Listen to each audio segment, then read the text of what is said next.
Hello everyone, welcome to Fabe and Age of Wonders 4. The Spider Queen Lolth has claimed her victory in malice and malevolence. And so the time has come for a good playthrough. And the victor of the poll was none other than the Grey Warden Commander, the hero of Fereldan, me. So we'll be playing as the protagonist of Dragon Age Origins, after some of the questionable decisions that I would have personally made, and have made a number of times. Dragon Age Origins is one of my favorite games of all time, so if you aren't sure what's going on, don't worry. I have more than enough obsession with it to inform you, and I've written down lots of lore stuff for all the different characters, and hopefully this will be a fun, grand old time.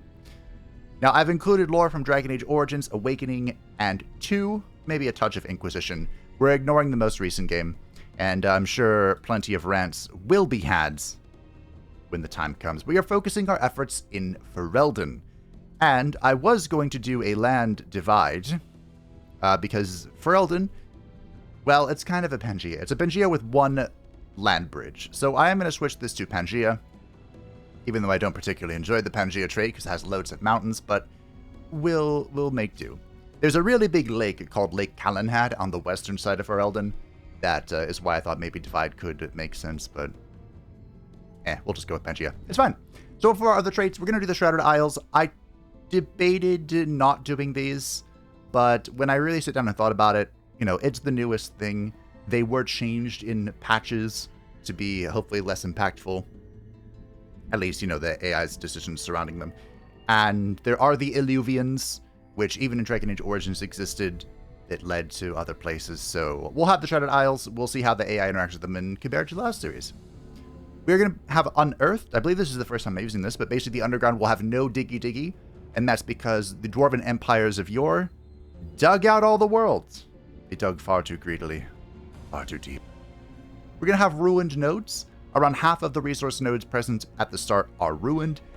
This is because Fereldan has just survived the 5th Blight. Well, actually, it's like 7 years later. But anyway, it survived the 5th Blight, the doom upon all the worlds. So, you know, there'll be nodes that are ruined. We, of course, can repair them with mana, and we'll have to. We'll go for Bannerlords. This world's free cities make powerful allies because everyone's trying to build back up. Everyone's trying to work together. The Rally of Leeches will occur more often, and all empires will gain bonus recruitment points. And we'll have Motivated Truce. We've used the opposite of this a couple of times, the Chaotic Influence. But waging war is discouraged on this realm because we have literally just survived the apocalypse, so grievances are less impactful. You know, just 7-ish years ago. Recently. Recently enough that even I would remember. Of course, we are on brutal difficulty with challenging plus AI. There will not be teams this time. Everyone's on their own. I have given the free city combat challenging plus. I don't know if that's a questionable idea, but I've done it. And the Marauders will remain challenging, not challenging high. We have high world threat, high happening intensity. I've turned off the Toll of Seasons, but we're going to let the rest of this roll. There are something akin to Lost Souls in Dragon Age lore with like the Veil and how thin it is, so we'll see if we can find some events that... I'm turning this off too. Some events that I haven't seen before. And we're going to try off Entry Captains because I worked very hard on making these characters. Let's see if they can survive. And we'll leave the Wandering Merchants, whatever, it's fine. I don't care. I have turned off a bunch of different races because Dragon Age does not have this vast, fantastical world. It's kind of a more grounded fantasy story, so we've turned out a lot of different forms. Tons of them. I think everything else here will remain the same. Slow expansion, sure, blah, blah, blah. Alright.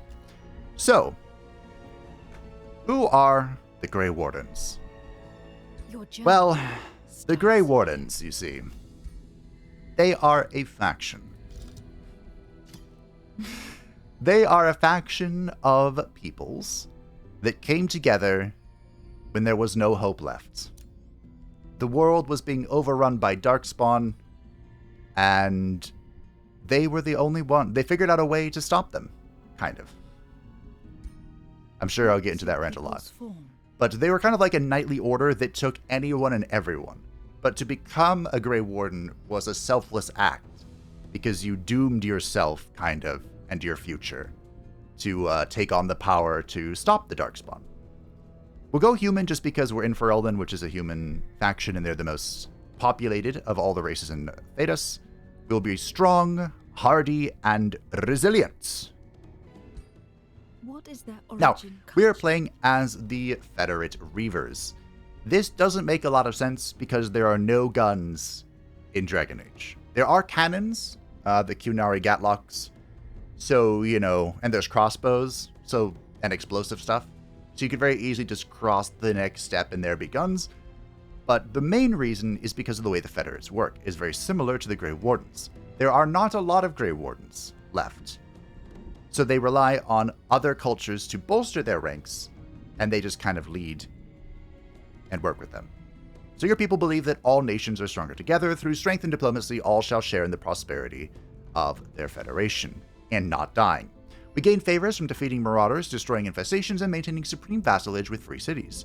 We use favors to improve allegiance of our vassals, rush war coordinations, and trade with free cities, and recruit from the Rally of Lieges. We start with +5 recruitment points and some cultural units available in the Rally of Lieges. Units recruited from the Rally of Lieges gain the Federate Levy tag, and our units are Federate soldiers. So the whole idea here is to mix and match your army with your own cultural units and other units to support each other. Whenever a levy attacks, they will inflict engaged by levies, so our own units will gain bonus accuracy and damage. Support abilities from the Federate soldier. Support abilities heal Federate soldiers, so levies heal Federate soldiers for more. And for each unit within the army with Federate soldier, the Federate levy gains bonus hit points and experience per turn, and it's flipped on its head for soldier. So why I thought this would work for the Grey Wardens is, again, the Grey Wardens are from any culture, anybody, anywhere, and they're trying to work together with everyone else to not die. Their society. Sound good? Now, we are going to go Empire of the Cosmos, because it's fun. I've only done this once before. And I wanted to represent, again, everybody coming together. Everyone's knowledge, everyone's experience. We got it all. So, we're going to have some fun tome choices that I've made. But for having one of each affinity, we gain mana. The tier 3 tomes will have no requirements. For having 2 of each affinity, we'll gain knowledge. The tier 4 tomes have no affinity requirement, and having 3 of each affinity grants 20 Imperium, and tier 5 tomes have no affinity requirements. We also start with a Wisp, which there are Wisps, but it's a different kind of spell. It's not like a unit, it's a supporty thingy that floats around. Anyway, I'm also going to go Chosen Uniters. I was really torn here on what to do. This choice is partially just because this works very well with the Federate Reavers. That's kind of it. So we gain 30% income from vassals, 10 alignments. We are good after all, don't forget.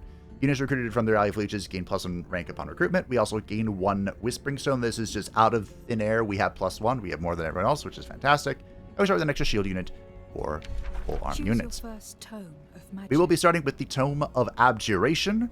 I have not used this yet, but it does actually fit, I think, well into the Dragon Age style of magic. We are a champion, not really of the Grey... Well, we're a champion of the Grey Wardens, but we start as a mage, and this is me. It was very difficult to make my character, because the Dragon Age Origins protagonist is meant to be a blank slate that you can, like, insert yourself into.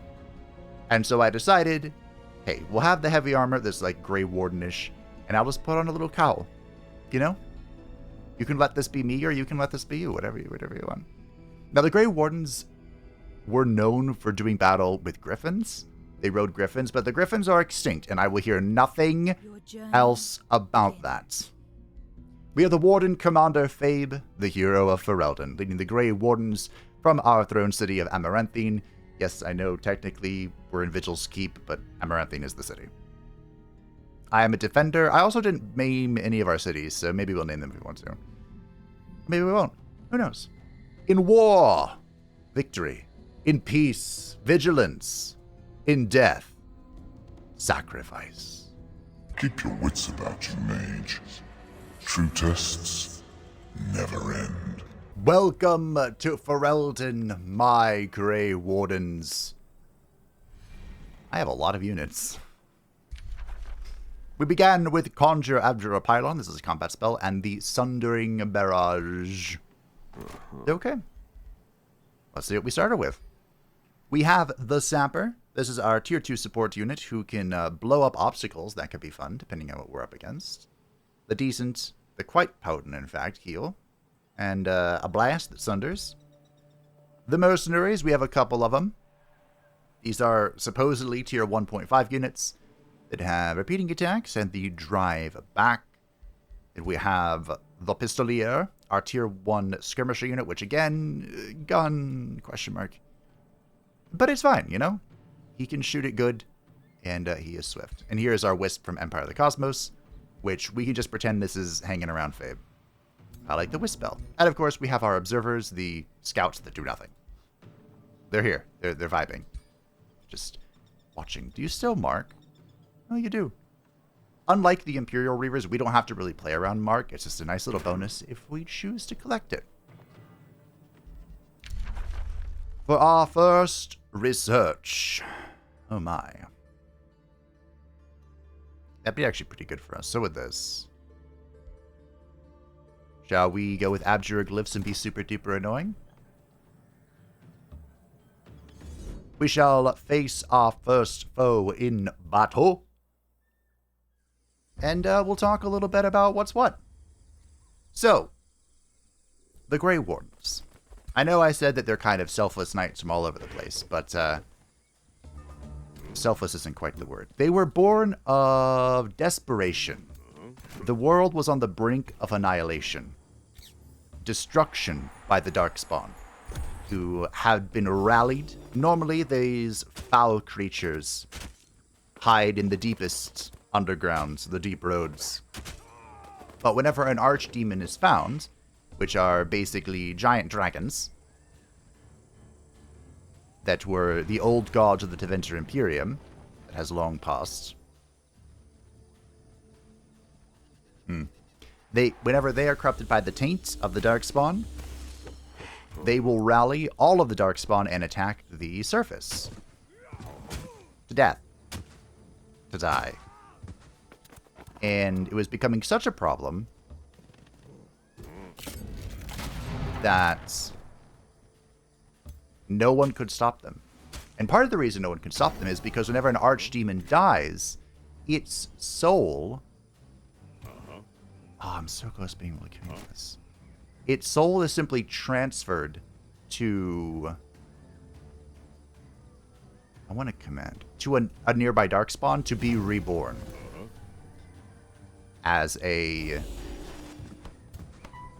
Oh, I forgot about you. As the Archdemon again. So he'll fly into just a random Darkspawn, and then all of a sudden the big dragon's back. And it's a dragon. Incredible astral membrane roll. So the world was struggling to stop it. How on earth did we stop this theoretically immortal dragon? And the answer was something called the Joining, which was a ritual that was created. The theory goes, inspired by blood magic. Maybe a spirit gave it away, who knows? I'm sure that's been retconned. I'm not mad. Just disappointed. Yeah, the Joining ritual, they take on the Darkspawn taint unto themselves, and now they can sense the Darkspawn and kill the Archdemon, and the Archdemon's soul will go into the Grey Warden, and it will kill the Grey Warden and kill the Archdemon with it, thus ending the Blight. And there have been a whole bunch of them. The 5th Blight was the Tale of Dragon Age Origins. What are we building first? Here's our special building, the Mana Forge. Do you like... Oh, of course, it's production. Production into food. It has been a little bit. I took some time cooking. I got a little lost in the sauce, if I'm being honest. As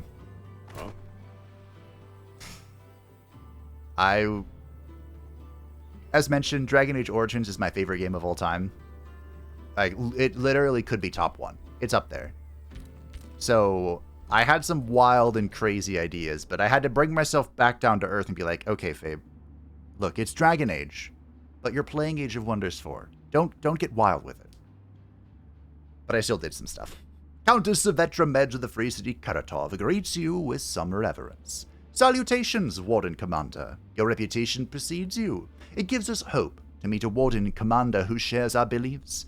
We look forward to learning from you, and we trust you to respect Karatov's territory and independence. Now, Grey Wardens. The Grey Wardens only have... They don't really have territory. They're meant to be, like, impartial in all matters religious and political and what have you, because they're there to save the world. That's it. No questions asked. We're going to get more Pistoliers. They do technically own Weishaupt, which is their capital, where the first of the Grey reigns, quote-unquote, organizes. But other than that, they like don't have territory. They just go between the different countries wherever they're needed, blah, blah, blah, blah. So them getting Amaranthine from the ruler of Fereldan is a huge deal. And I guess the question would be, how would a Grey Warden rule? You know?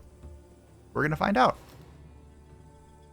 And you may have noticed, I didn't put on Wondrous Past. I thought about it, but I didn't do it.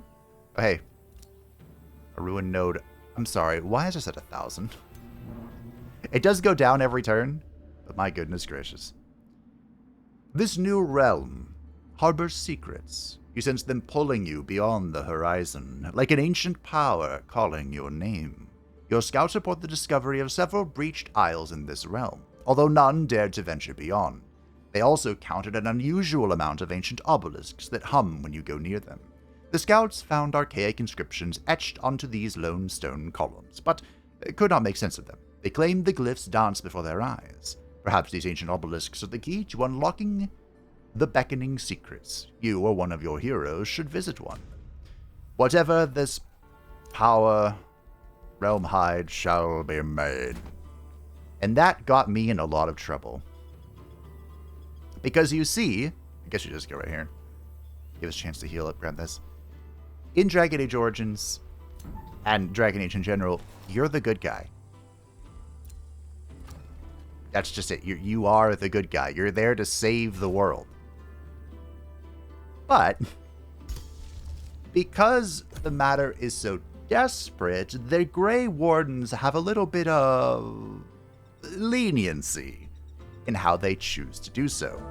Dishonorable tactics, forbidden magic, ancient relics, they can kind of get away with doing all of it if in the end it is for saving the realm. So, you know, I may have done some stuff, and we'll discover the consequences of the things that I did.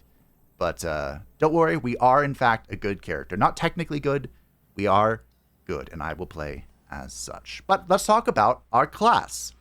We're an elementalist. I play as a mage a lot and everything. But the mage is one of the classes in Dragon Age. And they are masters of the elements and a couple of other types of magic that aren't really defined particularly well. So I believe this is called Primal, right? The Primal School of Magic. And I'm a huge enjoyer of Earth. So I'm probably just going to do that. There's like the defensive Earth spell. There's a giant rock punch. I'm doing it. Earth. Earth, Earth, Earth. Also, if you're playing on the higher difficulties, Frost and Fire are dangerous to go into because there's magical friendly fire. Magic is pretty controlled in Thedas because of it draws the spirits of the Fade, and a mage can become possessed by various demons and become an abomination. A foul demon that seeks the destruction of whatever. Honestly, they don't all seek destruction. But they're not good, basically, is the short and long of it. And there's all sorts of different types. But their goal is to use a mage. Should we build the pylon?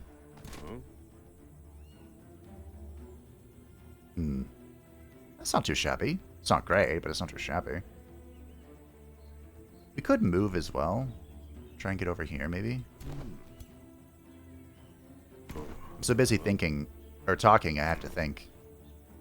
What if we just, like, pivot? Go this way.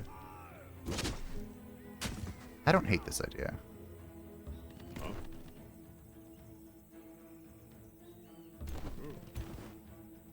I am worried about this, but I don't hate it. Oh. I do have the rescue from my staff. I figured if I'm going to go Empire of the Cosmos, I might as well, you know, commit. Fortunately. Okay, there we go. Alright, so what we're going to do is we are going to command for someone to zap.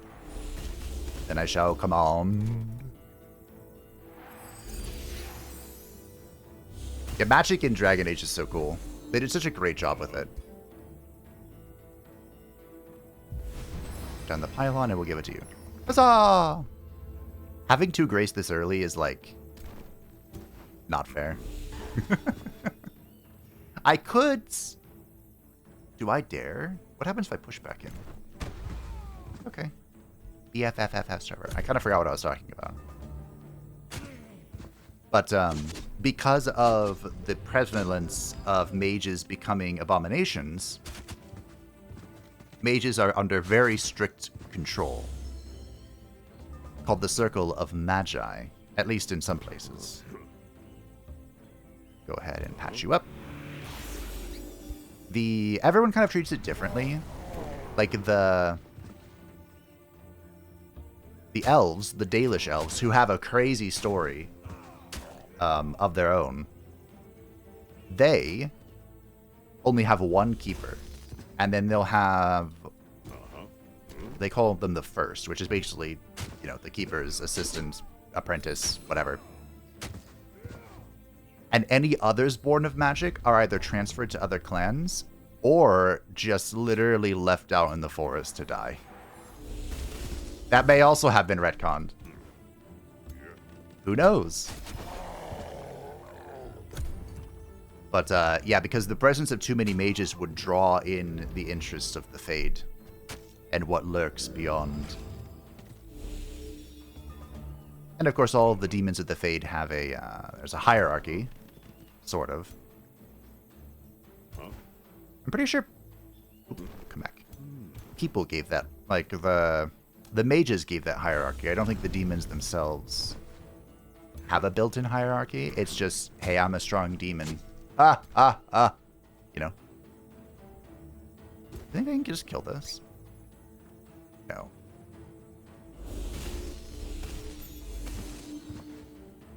I've kind of just been yapping, but is it just me or is this tower really strong?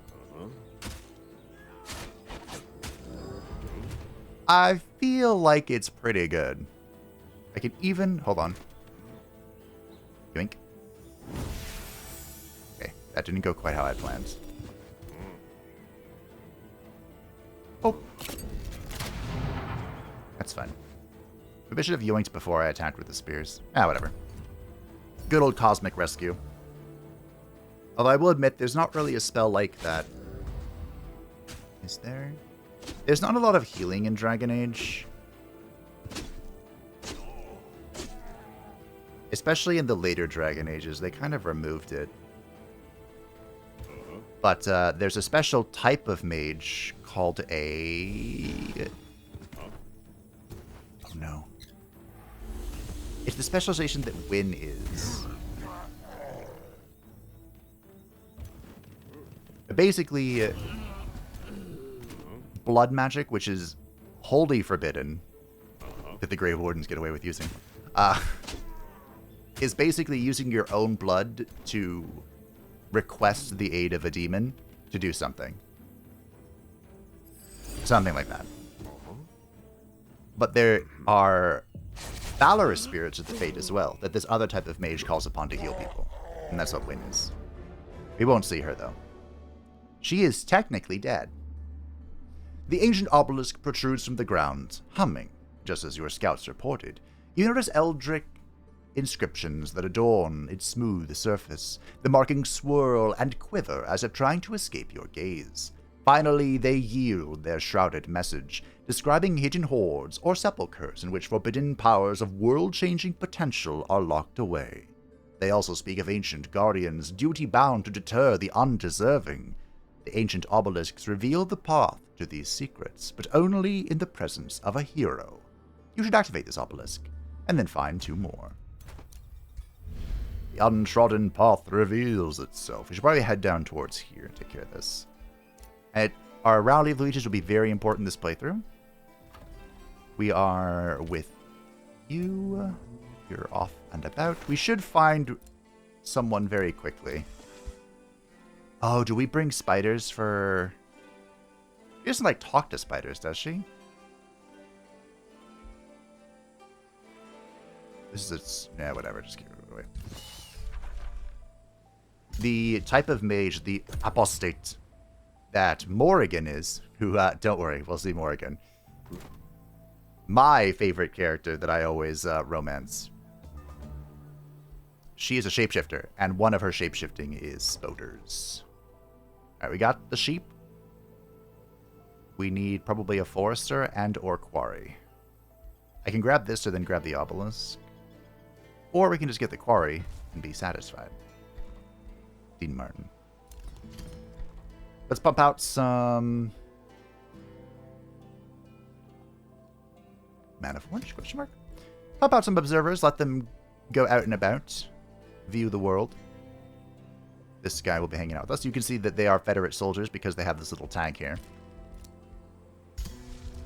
No spells to cast. I'm going to need some mana. This can provide some mana.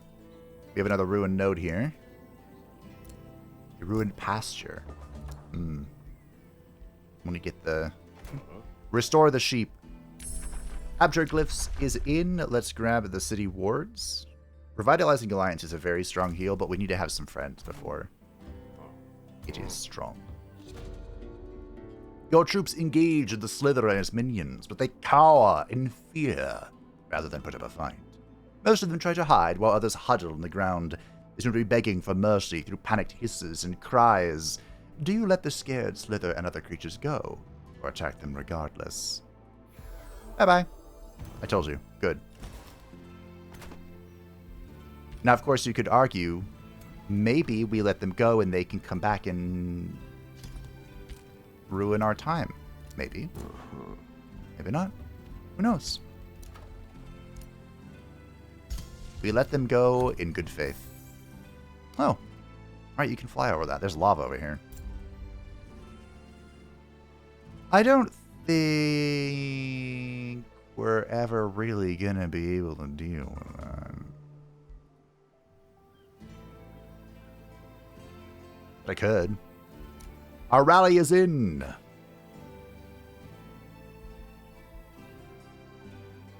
Now remember, just because we aren't paying for these with gold, we have to pay their upkeep. So, and here's our favor right here. We could use this to purchase them as well. Instead of 90 gold. Which is not a bad idea, actually, now that I've said that out loud. Let's, see what we can do here. Maybe I can auto this. Autoed! Huzzah! I do need a forester, so we'll grab this. I need to grab this before the Free City does. Well, I don't need to. I would like to. Fly Barbie. Ah, yes, we should be looking for city locations. Where are we, by the way?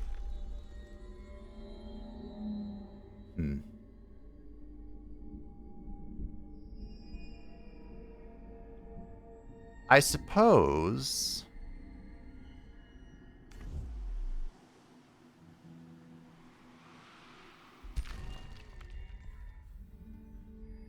Is this lava?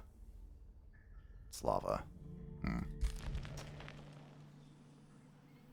Great.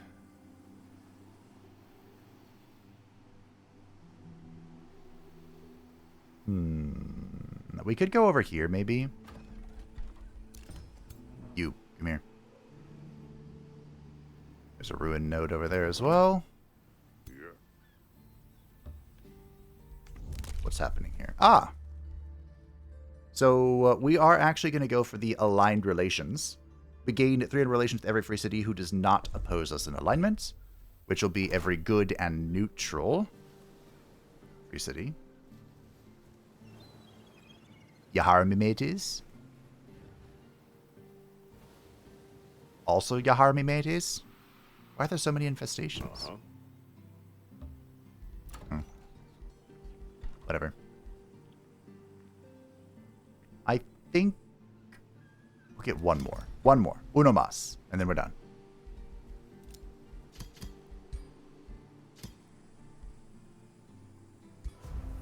And we'll grab these with favor. Can I use favor on you yet? There we go. For 8. Faberino. We do want decisive commands. Don't hate blast. The fist was single target. There was earthquake, wasn't there? I think I'll take focus evocation. Yeah? Yeah. I'm not sure I've ever actually used that before. Unless it came with somebody. Nice! Magic damage. I would love to cast this, but I'm not sure we can afford it. If I'm being completely honest. Because it's expensive to cast, it's all my mana, and it will... Oh, we met somebody.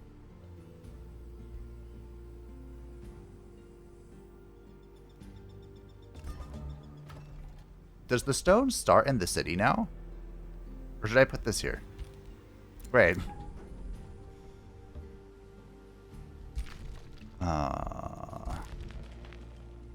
I mean, we could make this like a coastal city.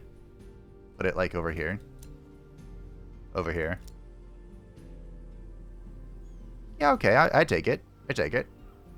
I'm picking up what you're putting down. I don't like all of these, but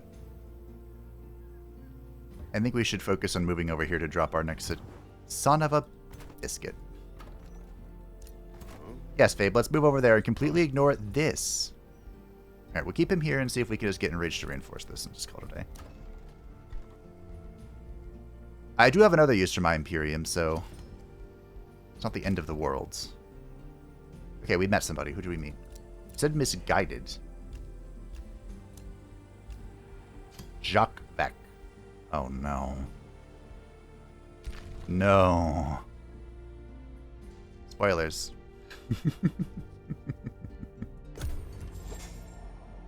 Flee, little eyeball, flee! There was tech, besides the Cunari Gatlock, but it was kind of isolated. Is isolated the word? There's basically just one faction that had what you might call tech. This one. The Wisp Fled, are we okay with that? I won't get to move. Let's do better. And then I can keep yapping. Because I got plenty of lore bombs for you. Some would argue that I know too much about this.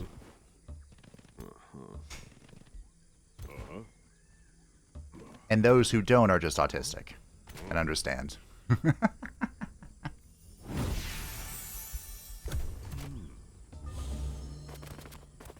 Let's see, what's relevant to us right now? So Amaranthine, we haven't encountered this yet. But Amaranthine is a territory in the Kingdom of Fereldan. Hence why we're in Fereldan.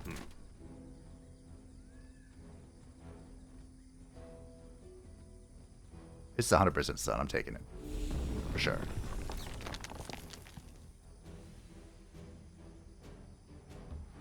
And fun fact, if you play as the human noble, it is actually the territory that your family owns.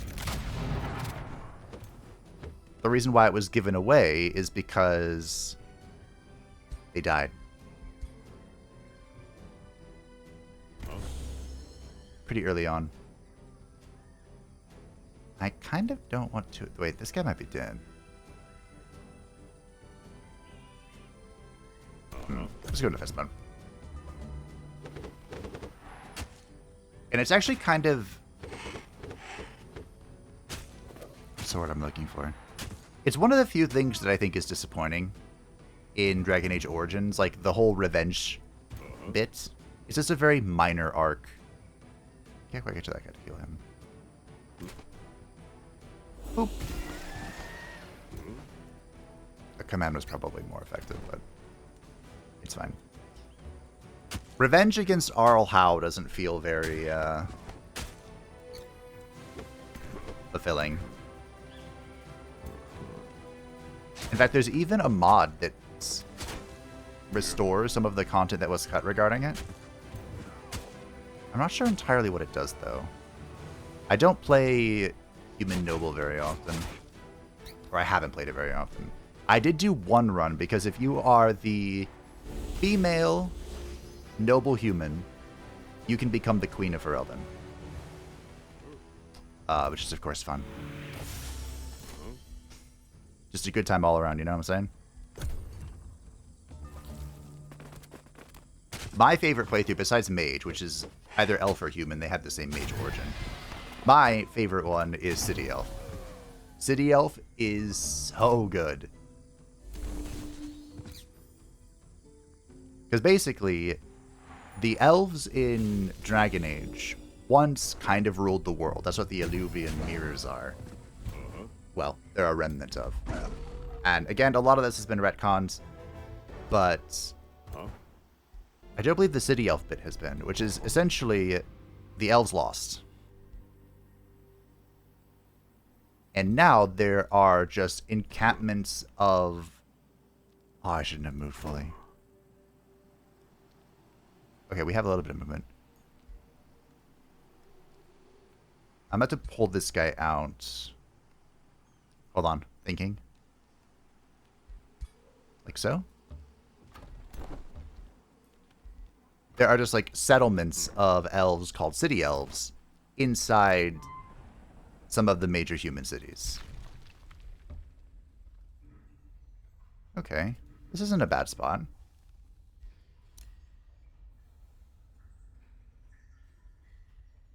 I like how these guys can go over lava. They don't care. City Wards is in. That's a spell that might be worth casting. We're going to need this. Sure, we'll grab it. The Banner of the Federation. So, if we cast this on our own city, 10 upkeep is quite a lot. We gain city stability. But if we cast it on a free city... with an owned Whispering Stone.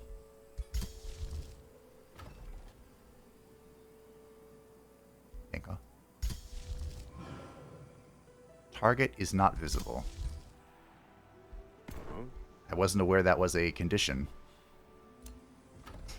I guess when they get to the next pact, it'll be fine. Alright, we'll just hold off. We won't put it on our city. I don't want to pay the 10 mana if I don't have to.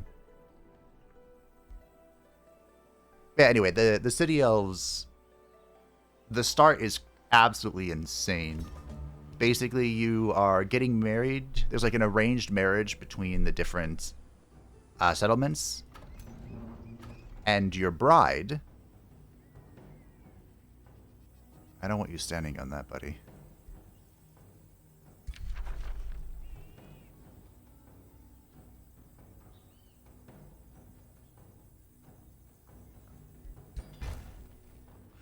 Gonna have to ask you to leave. I think you can just for Imperium.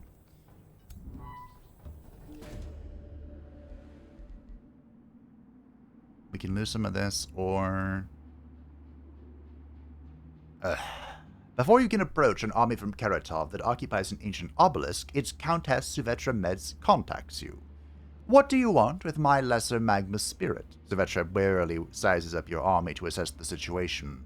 They guard this ancient obelisk per my orders. The troops of the Countess nervously observe your exchange and appear ready to attack if necessary.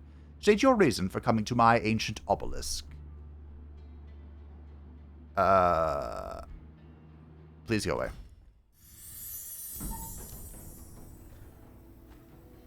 That's my reasoning. Please go away.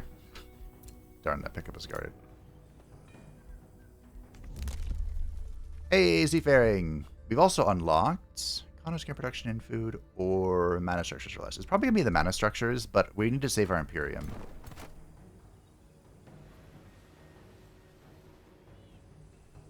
I don't know how much of this we're going to have to fight, but the goal is going to be moving on.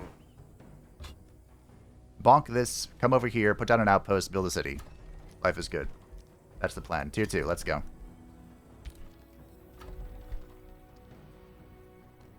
Build some more units. Yes, we got the skills. We have... I thought we already met these guys. The warmongering Jacques Vec. Yeah, we met them. They spoiled one of our characters. But we're just going to ignore that and not talk about it until later. Oh, good times.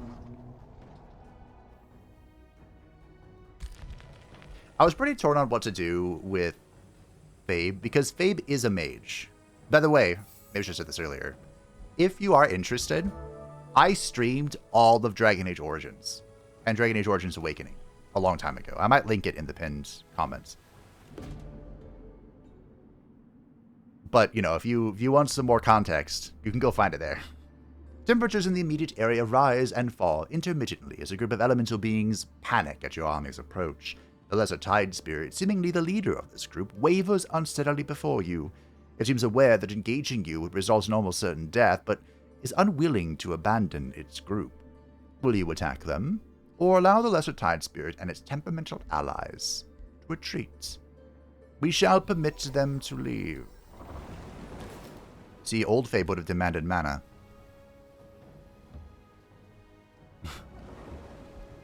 But not I. Is this a lesser Kraken or a full Kraken? That's a full Kraken, okay. Alrighty then. We have the Glyph Tower, which could be good.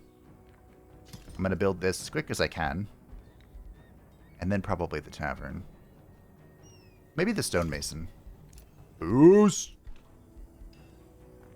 So, the Mage Locks are a central focus of the Reaver culture. But we're going to try not to use them a lot. Okay? I think we're going to take Decisive Command here. And... still as stone, still as stone. Doesn't really matter what I choose here, honestly. We can go Astral. I don't think I'm going to have any lightning, but it's there. I had to double check. I have my Tome path in the corner. Can I see you now? Literally one tile away. Are you still here? Hello.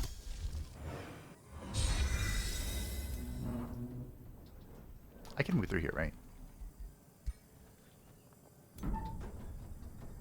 Okay, so that's them. Good. That's horrifying.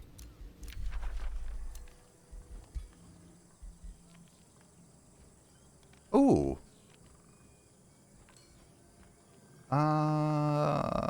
We'll just do gold for this. We'll take this. Because we're going to found a city. That'll help out quite a lot. Thank you. Good sir and or madam. Hey, look, it's the Age of Wonders symbol. The Wheel of Seasons, or whatever it's called. Humanity's Free City! I wish it would let me talk to the Free City. That's okay. The price we pay for convenience. But, anyway. In my playthrough, all mages, you know, can choose their path. But there are a couple of specializations. And I chose Blood Mage, of course. And, which is incredibly forbidden and evil. Well, it's not. Is it evil? Probably. It's forbidden. I think we'll take... We're going to want this eventually. Get the Alliance, though. But I also went... Oh, dear. Is it called Elven Warrior? No, that's not right. I want to clear all this, I think. But I also want to put down the outposts. Oh, that's a lot. Should we wait? Wow. I did pretty well. Alright, I'll get to yap about my class. There is a specialization for mage. I can't believe I ever got its name. Spirit Warrior? That functionally turns your mage into a warrior. It, like, converts your stats and everything. But the reason why it's so strong is because you're still a mage at the end of the day. It's just that you do have to spend conserve a lot of your mana towards the whole not dying part. But there are some enemies, the Revenants specifically, who are just like unkillable monstrosities. And for whatever reason, the Spirit Knight, which is I guess what we'd call them, it just bodies them. It doesn't do a lot of damage, don't get it twisted. But it doesn't take a lot of damage. Oh. It's very good. Very, very, very, very good. Who do we not like? I haven't decided yet. I mean, obviously this guy, but resistances. This might be an angle of refresh the spear.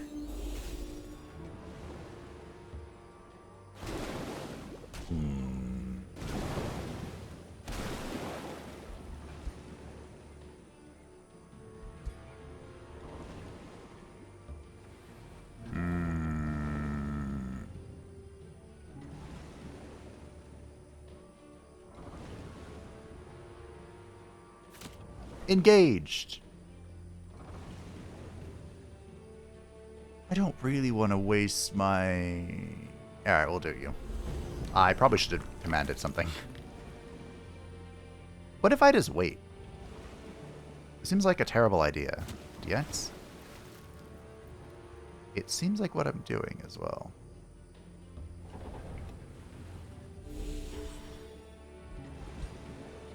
Alright. Good talk, everyone.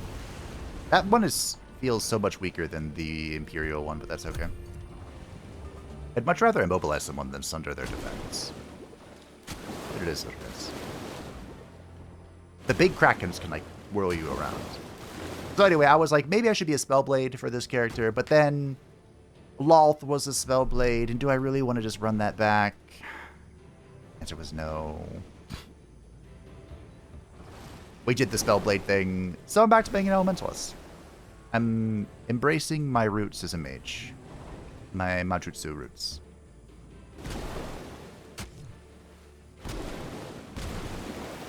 Besides, I do think that's more accurate to the Magi. To be an Elementalist rather than... I could disengage this, I guess. Does this work in the... Oh, it does work in the water. Okay, cool. Then the whole Spellblade thing. Although in Dragon Age 2, they kind of changed a little bit how mages work, and holy crap, mages had hands in that game. They fought. Tooth and nail. Dragon Age 2 is one of those games that, the quote, "Perhaps I judged you too harshly," comes to mind. It was compared to Dragon Age Origins, just like the magnum opus of BioWare. Was just, you know, just a sequel. But as the years have gone on and as others have been released, it's warmed up. I've warmed up to it. I still have incredible technical difficulties if I try to record it, though. I got one episode in, and I was like, holy crap, I don't want to deal with this. So that series never took off. But... And the story behind, like, it had really troubled developments. I think it was done in, like, a year or so. Dragon Age 2. Do I want to know what's in here? The answer is no. The answer is no. Okay, and we want to put this here.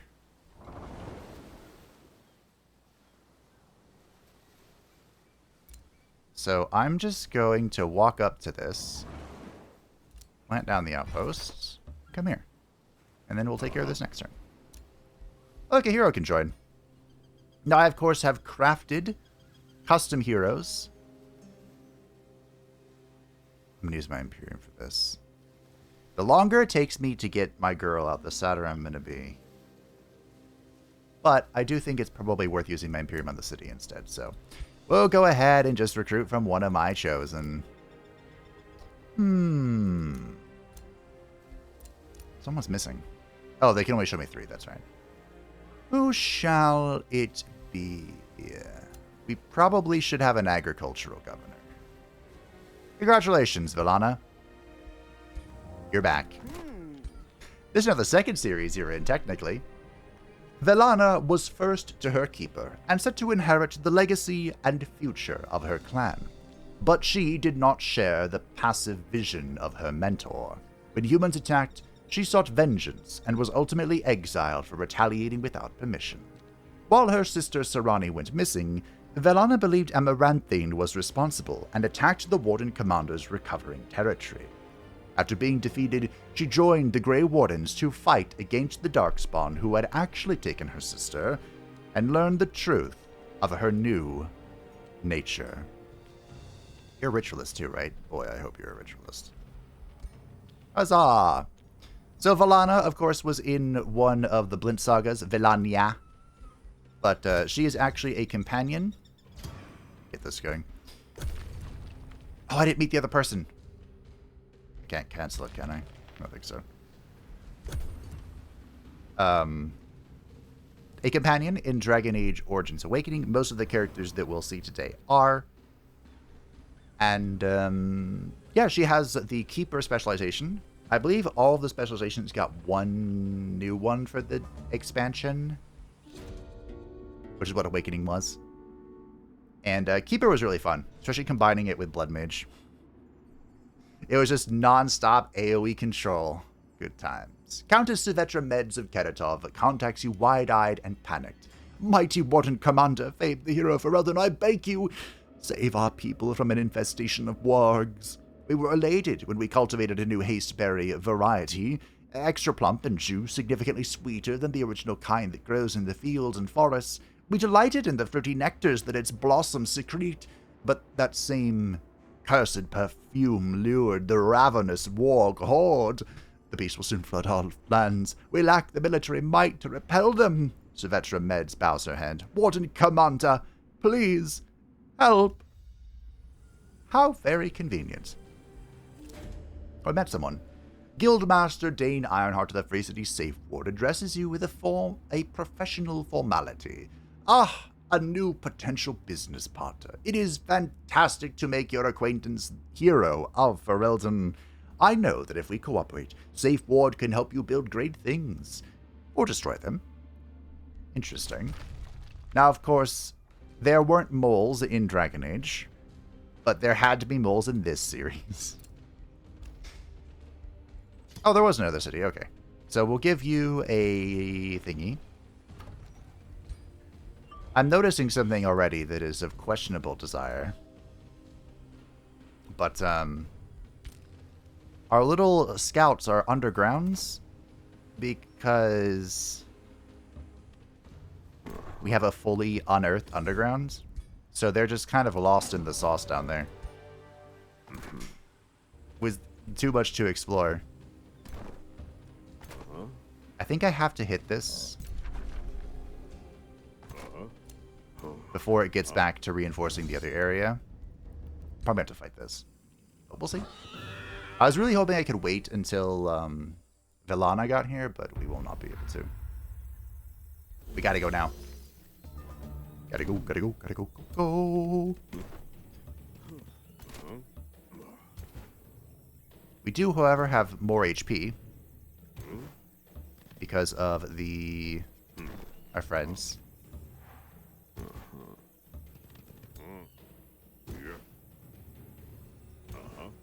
think I just healed this mercenary, right? What's the cooldown on patch up anyway?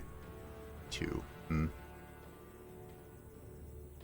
Oh, you heal for more because, yeah, you're a levy. That's how that works. Okay. Hold! Smart of you not to go into the spears.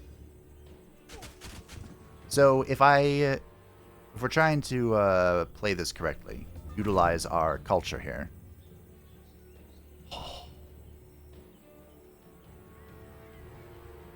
Feel as though I mustn't.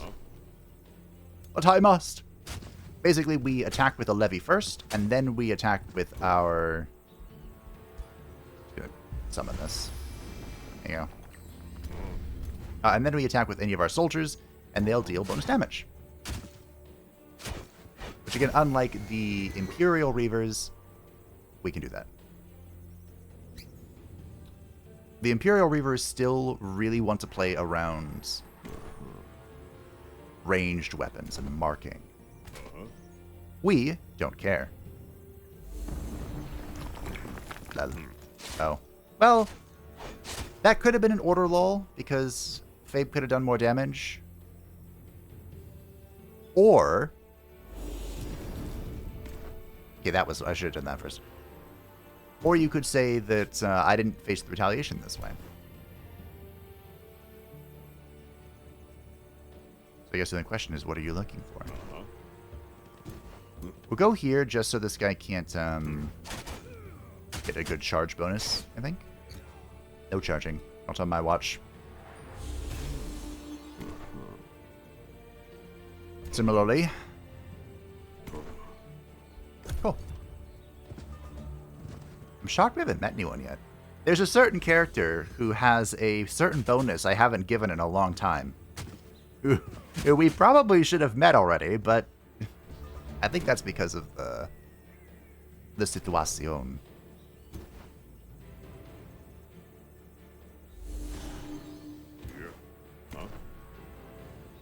With the whole underground. No healing yet. Who are we going to inspire?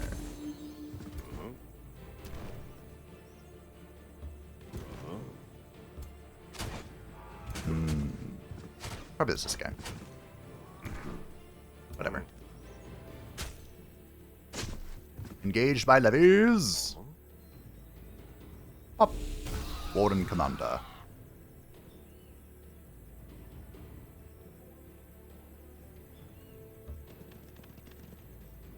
Ready? Shucks. Probably shouldn't take 50-50s like that. But it's fine, I guess. Oh yeah, I forgot you guys have Prepare Strike. Here you go. I believe the Grace will tick when he takes bleed damage, right? Nope. I was wrong. I was wrong. Nice punch.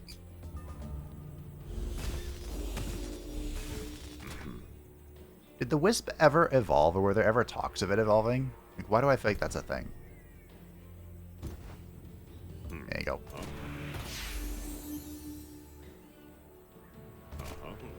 What if I took the one spot that...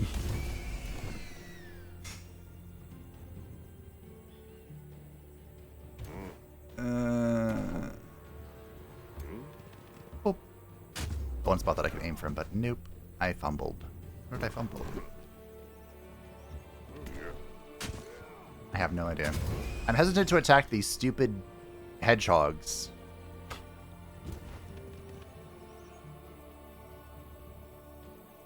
Obstacle. Oh. Oh. Because they bleed you when you hit them. The quill hide. But that's okay. It's whatever.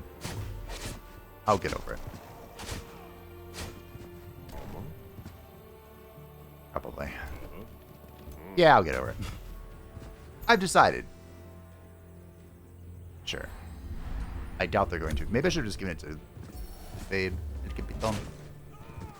Actually, I think my character's name was Fable, but, you know, potato, potato.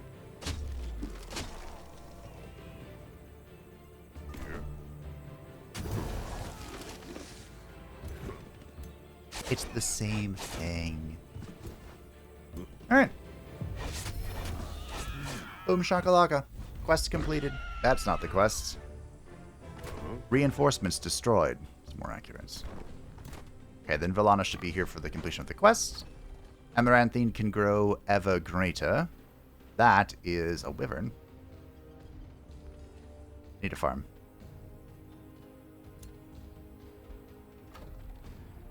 We can one day restore this node. As we rebuild Fereldan. This would have been nice. This is going to give the soldier tag to all of our non-cultural units. It's not that big of a deal at the end of the day. But it would have been nice. Because the Wisp isn't in an army with Federate levies, it's not that big of a deal. Okay, so you're going to be fine. You're going to be fine. We're chilling.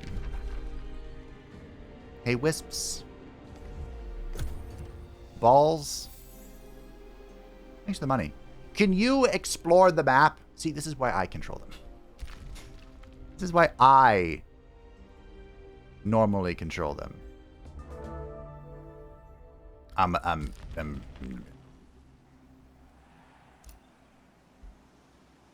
One turn. Yeah.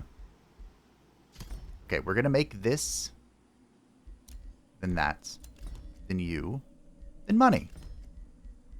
Oh. Sorry, money, you're gonna have to wait. Stability must come first. I have Mage Lock. Again, we're not going to make the Mage Locks a big focus, but we have one because hearing the sound of the Mage Lock brings me indescribable joy.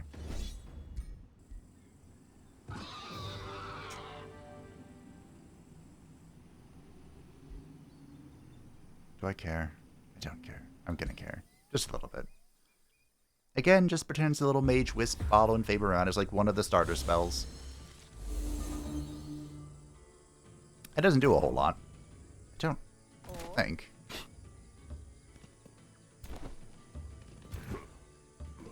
I can't remember what it does or doesn't do. Huh.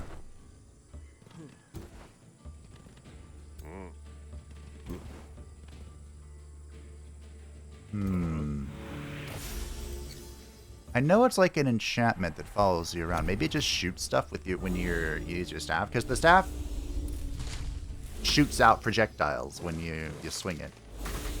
I wish the staff did that in this game, but it does. What am I talking about? This doesn't look as cool. Well, we're in the thick of it, I guess. Not a bad Sundering Barrage, but I think I'd rather have the Pylon. I would really prefer this guy not go do what I'm about to do with him. So I'll bring you.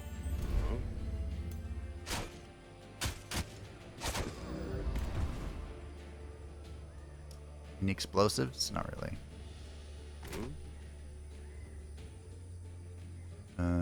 Pop.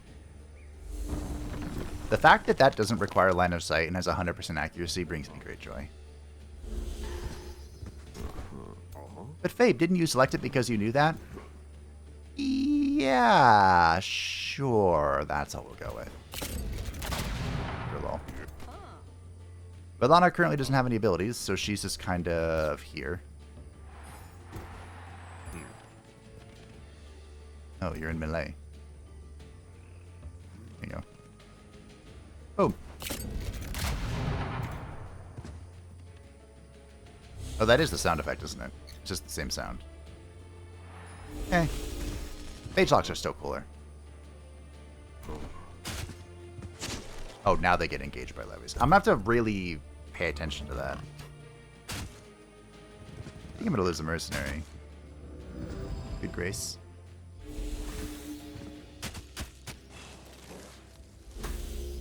Well, maybe not. Hello, crocodile. Thank you for becoming engaged by levies.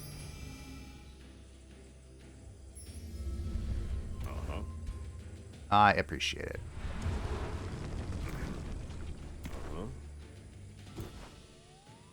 And now that you're engaged by levies, I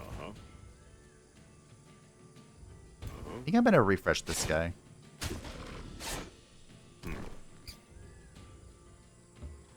Oh, I could refresh this as well. I think it's going to be you.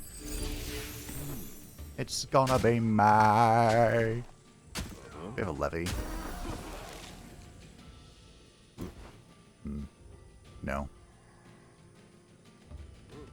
Okay. This whole side's a little on the weaker ends. Suppose I could cosmically rescue you, but you have grace. He wants to get punched. I missed. I'm not supposed to miss. Give me the script.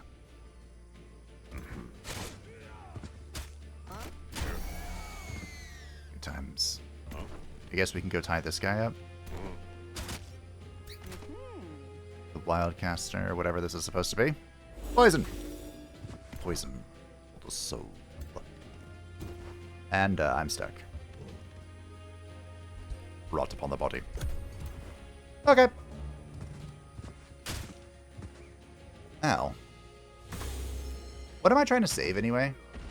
Like, what died? Oh, the Wisp. Yes, of course.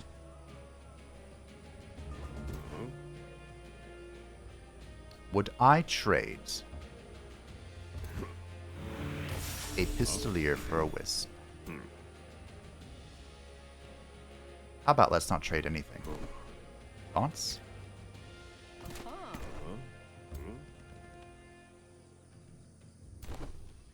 Good to me. Oh.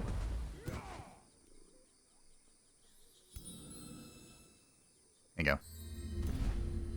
I think he already had grace. Now he has more grace. Overflowing with grace.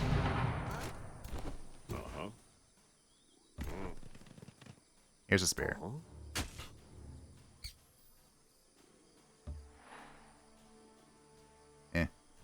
We'll shoot this thing because meleeing it is painful.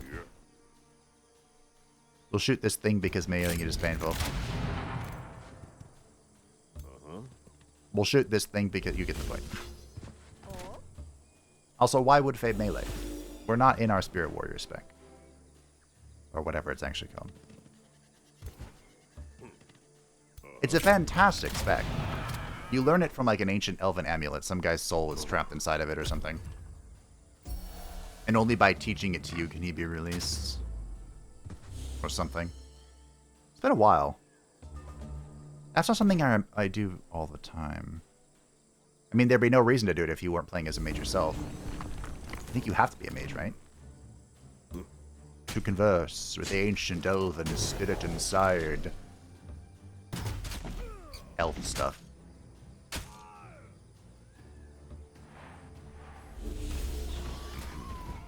Okay. I think you have to be a mage to learn blood magic too, don't you? I mean, well, obviously the other classes can't use it, but I'm pretty sure they can't even learn it for their other characters. Nail it. Wow, 25.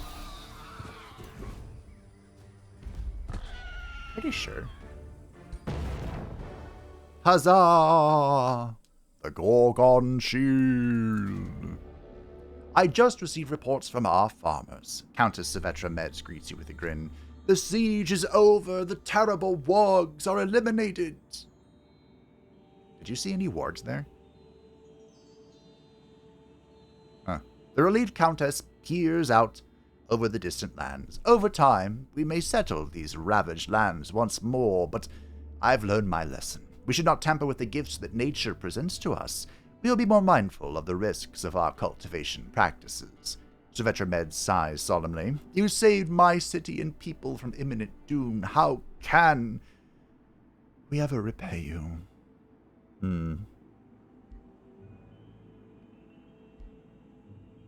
A turn of knowledge or bonus stability? Probably a turn of knowledge. Knowledge. It is time for our second tier 1 tome. Now, there are loads of things you could choose here. However, I'm going to choose a choice that I personally chose in my playthrough. Because we all need a little bit of blood magic at the end of the day. Forbidden rites in a forgotten tongue. Burned scrolls of a kingdom raised on blood and sacrifice. These are the memories of the one we now call the Deathless God. His tenets. Now, he whispers them in my mind as words to be carved into our flesh. For every gift he bestows demands a price. And that price is blood. Be careful what you wish for. Power is treacherous. I've seen many people, great leaders, consumed by it. Now, again, I would just like to reiterate, blood magic is forbidden. It's very frowned upon. People wouldn't like it if we were just doing this. But I play blood magic in every Dragon Age game, until they removed it, the cowards. So, you know, I feel like I had to personally choose it. I kind of think we just go Flesh Carved Runes. There is... The Teventer Imperium practices... It's like a magocracy. Magocracy? They're led by mages, and they're all about magic. They practice blood magic openly. And it's pretty frowned upon in Fereldan. But we're the hero of Fereldan. Doesn't he get foraging training? Presently this doesn't help me, but I guess we can take it.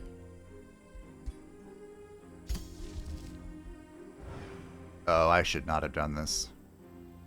Well.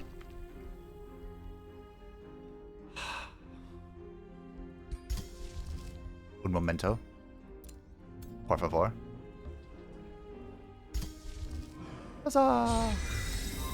Okay, back to exploring.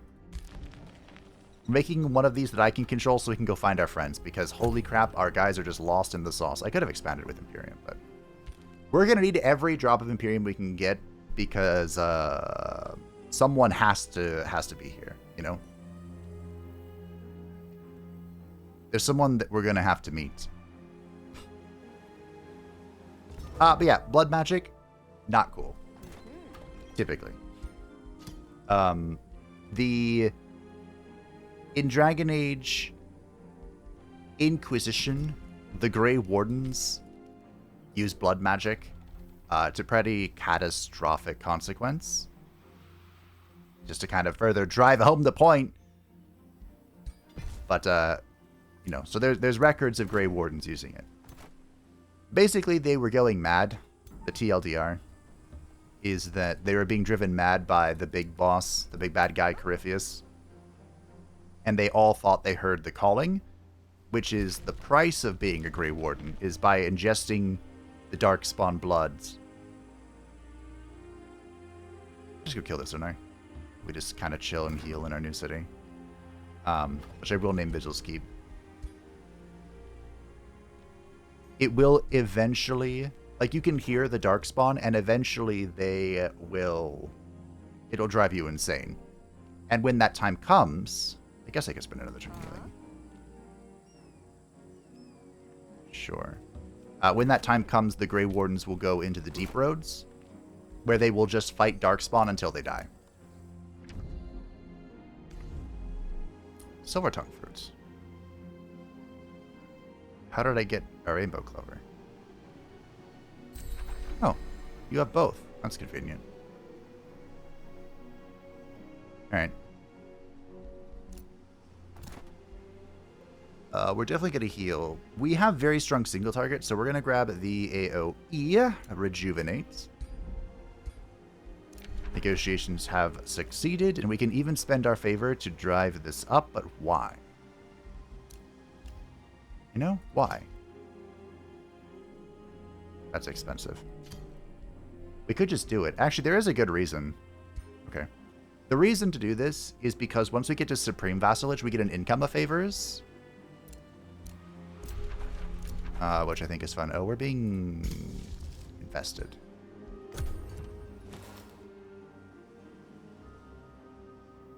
That's fine. We can just walk back over home. No big deal. Yeah, but in Inquisition, the Corypheus, the big bad, who will make more sense later, if you don't know who he is already, he triggers a false calling, and so all of a sudden, all of the Grey Wardens think they all simultaneously hear the calling, and they're afraid there'll be no more Grey Wardens, so they use a gigantic blood magic ritual to summon a giant demon to kill all the Darkspawn. Fly. Actually, no, build an Avery. We're good people. We're good, but I'm not going to turn around free resources. Build an Avery. We used to be friends with, the Griffins as well. I probably need to get that, don't I? Yeah, okay. We'll gain +1 Whispering Stone. Gain. And they'll produce additional allegiance. Of course, we're at war here. Do I dare peace out with the Darkspawn? Now, there is a thing that will be relevant later. A story beat, if you will. But I think for now, we're just gonna let him brood in the dark.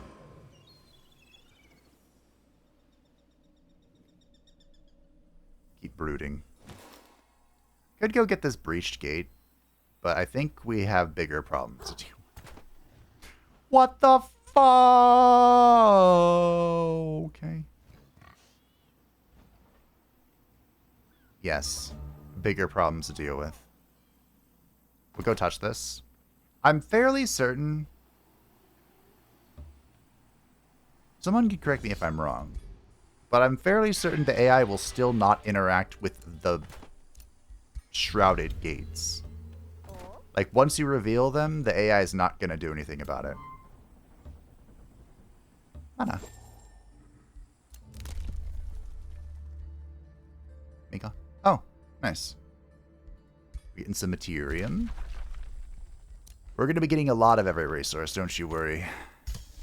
We're going to be rich. I do want this. But I think it's not worth it. I don't think I can afford it yet. There he is! I was wondering where you were. Well done, Alistair. Hail, Warden Commander, the hero. Fabe, the hero of Fereldan. It seems we share kinship. My name is Alistair Therian. Too many Gaudia wage war upon the realms. I find it more rewarding to make peace. Don't you agree? I do, Alistair. Of course it had to be Alistair, the king of Fereldan. He is one of your companions who can become the king. And of course he leads the kingdom of Fereldan against his will. Alistair may have taken the Fereldan throne at the behest of his friend, even going so far as to marry his late half-brother's wife, but he remains a Grey Warden at heart. It was his will that granted legitimate land to the Grey Wardens in the war-torn domain of Amaranthine, and it is his friend's request that now pits him against the Chantry to free the Fereldan Circle of Magi. While his queen takes care of the politicking that he deems a headache, this royal bastard stands firm on the principles he learned as a Templar in training and a full-fledged warden. Fereldan will rebuild and stand ready to face any threat the Darkspawn or foreign invaders dare to throw at her. Where do I even begin with good old Alistair? He was in a previous series, my third series ever, so I kind of just used the same thing because, I did pretty good, I thought. He is our feudal monarchy representative, and he has imperialists, but also transformation aesthetics. As mentioned, magic is not...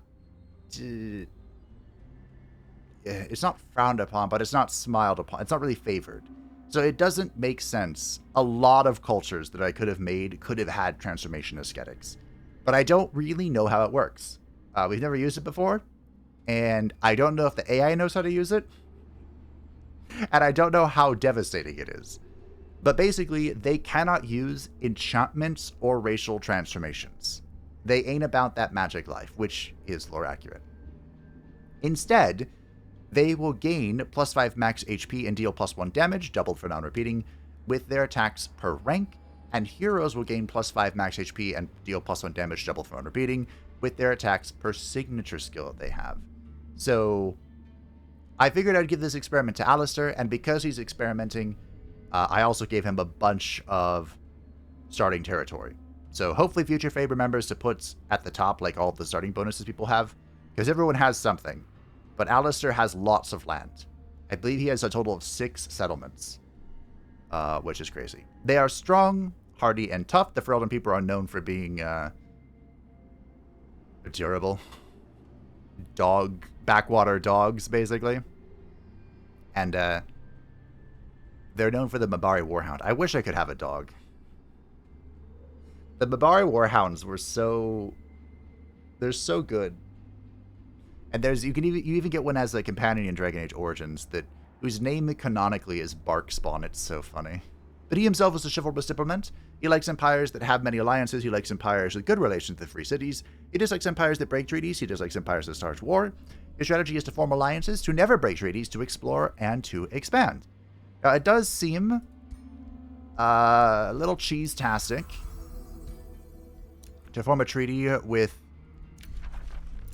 what is currently the strongest player in the game, but we'll see how that goes. Wait. Oh, Rainbow Clover. I thought that was Silver Tongue for a second. So here's Denerim.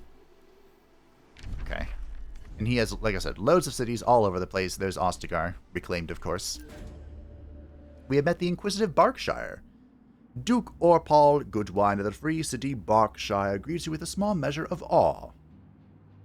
Most valiant Fabe, the hero of Fereldan, Berkshire extends a cautious hand in welcome. Apprehension and excitement steer our words in equal measure. Seldom have we encountered one such as you, arisen to the ranks of mortality to champion their people. How, one cannot help but wonder, will you endeavor to rule these lands? For good or for ill? That is a great question. Do you think I can catch up to him? Him being Alistair? Probably not. Alistair is a good character. Or he should be good. But maybe, and by good, I mean he has a lot of order. I might be able to if I get a bunch of favor, possibly. We'll see. I'll try.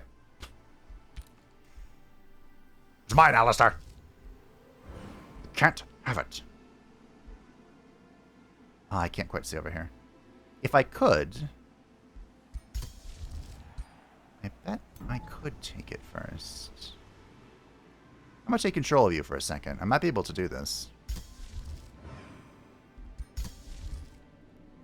We'll see. Ah, King Alistair. So, Alistair... A major plot of the game is that the King of Fereldan, Halen, Mactyr, is that his name? He, at the very start of the game, basically, he's working with the only Grey Wardens in Fereldan, which you're recruited into, usually by conscription. The right of conscription can be invoked at any time to... My beloved, you came to me for free. Oh, my goat. You receive a message from the Witch of the Wilds, Morrigan, the scornful sorceress. Bonus points if you know where that title's from. Sent through the far currents of the astral sea. Warden Commander Fabe, the hero of Fereldan. I received word about your campaign in this realm. I am impressed by your efforts and hereby formally offer my aid. Allow me to fight as your heroine. Together, we shall claim this realm and show all Gaudier the power of our pantheon. The Witch of the Wilds, Morrigan, offers her aid as a heroine under your command. Do you accept? Absolutely. She came to me for free. I don't know what triggered it. Boom. Oh, I have so many rants about Morrigan. Morgan awoke something in me. In young Fabe Morgan, she's just my goat.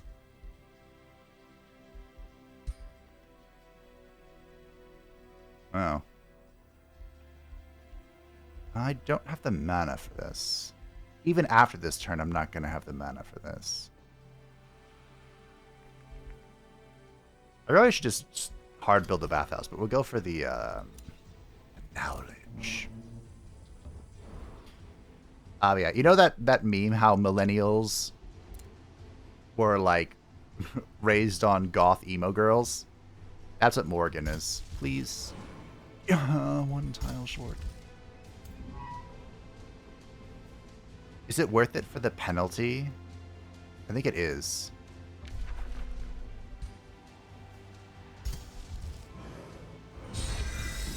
Okay, now we get out. I mean, I hope it is. I don't know if it is. We'll repair this eventually. That's my sheep. We also need to get a forester so I can build the palisade walls, which will be a priority. And that. So I guess we can just build this for now. And this. Oh. So much. I guess I don't need all this Imperium anymore.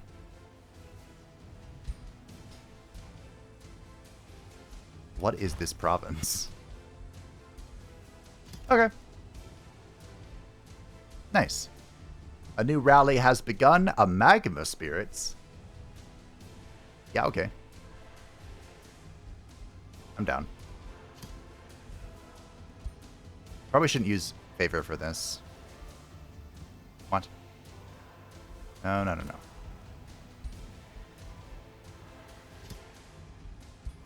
Amaranthine, I don't have that, so we'll just spend money. Okay, cool. Normally, spirits are not like something you really have under control. But that's okay. I'm the hero of Fereldan. Oh, hey, free city.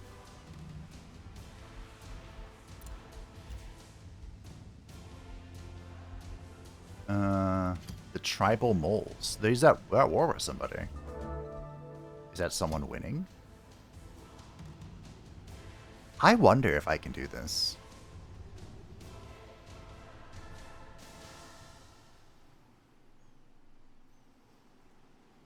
This is going to be close. 6 turns, Supreme Vassal. Perfect. Now I can take your stone. Like I said, it's worth it to get the Supreme Vassalage for the income, so we'll hold on to that. Oh, there's Sunless here. I think I know who this is. I think I know what nearby. I think I do. Bye. Auf Wiedersehen.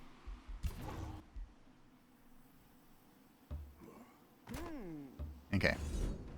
While you are so scary. You are so scary. I feel like Morgan showing up completely derailed my thoughts, but yeah, so Alistair, King of Fereldan, he didn't want to be king.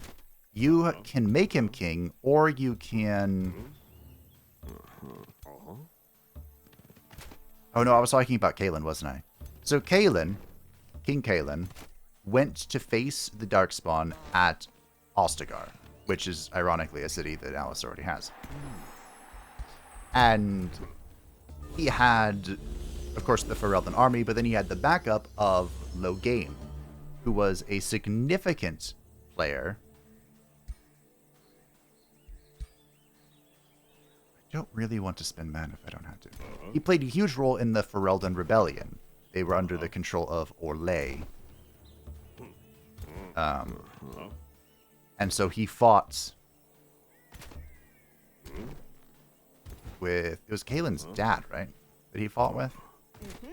To defeat the Orlesians and bring glory and victory or whatever. Be free of the Orlesian Empire. But basically the Darkspawn, they came out in bigger forces than was expected. Because at that time, they still didn't believe it was a blight, which just meant that there was an archdemon that rallied all of the whoopsie doodles that had rallied all of the Darkspawn together. And so Loghain didn't believe this was a blight situation. And he felt that King Cailan was just being a childish fool who sought glory. And so he betrayed him. I'm definitely just spearing this guy in the face, aren't I?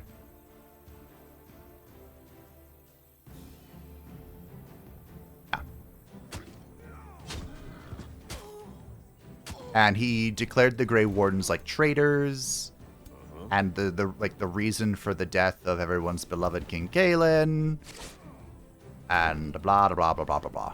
Politics.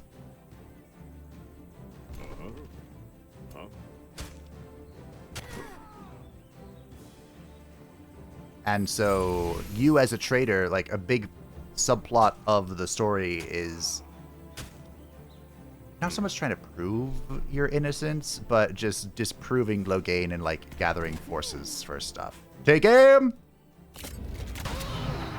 Ah. What am I doing with this? This thing is just here. I guess I could stun it.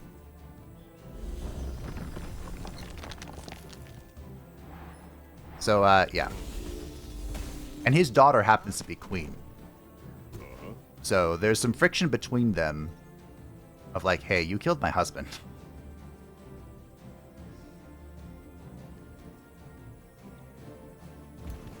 And the queen is a crazy politician. Like, she's able to instantly turn this around into her political favor. She'll even side with you against her father. If you can convince her. Like, it doesn't take a lot of convincing. It's just like, hey, he did this thing.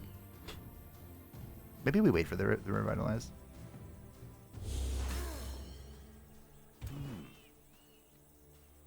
But don't worry. I should have done that first. I haven't forgotten about Honora. She is a bit of a bitch, though. We can revitalize if we have to. Our new spell. New combat spell.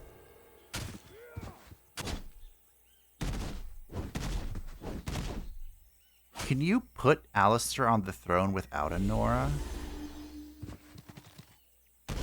Surely you can. And of course, if you're... Again, I already mentioned how you can become queen. You become queen by marrying Alistair, so... You have to be romancing him. Which some people think is just a line too far.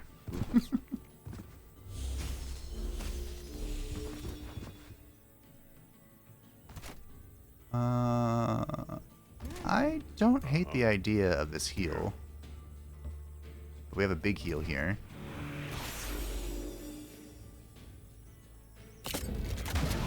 Oh. But Alistair and Morrigan have such funny...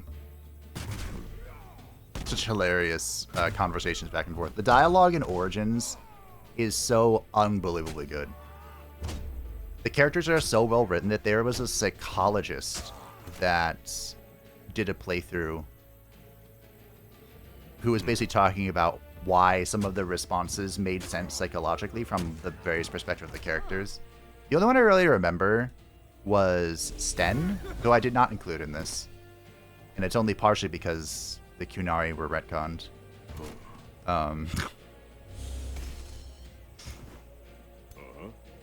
Sten is a Qunari warrior that you can recruit. He was captured in one of the very early Fereldan towns. And you can recruit him. I should have hit first at this, but whatever. Or you cannot. He's like caged up because he's a Qunari. And that's like the Qun is like the second largest religion in Thedas. It might even be, again, I don't know about the most recent retcons, but the Chantry is like the predominant religion, and then there's the Qun, which I don't really know how to explain the Qun.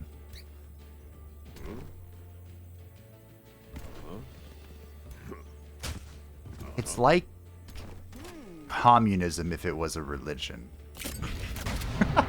I guess? That makes sense to me. It's explored more in Inquisition because there's a Kunari ally, the Iron Bull. But, like, the idea is that in the Kun, the leaders of the Kun kind of tell you what to do. And that's, like, your job or whatever.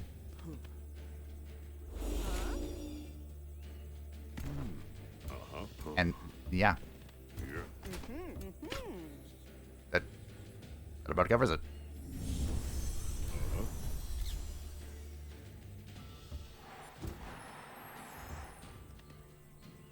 But then again, I don't... There's more to it, but I don't know it very well. Honestly, I wouldn't be surprised if BioWare doesn't know. And then, of course, there's what it once was supposed to be and what it is now. Who knows? Which is true, I don't know. It's up to you. You must decide the fate of the Kun. There you go. Good crit. Alright. Now we are going to Sway.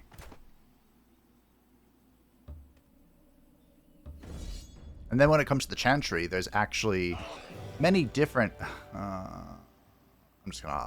we've lost... Sorry, Pistolier by. There is the Chantry, which is... I have a border with you, right? Has its throne in Orlais. Why are you mad? Inherent dislike. Hey, you didn't hate me in my playthrough. You hated most of my choices. Okay, I will admit that. You disliked a great deal of my choices. You didn't hate me.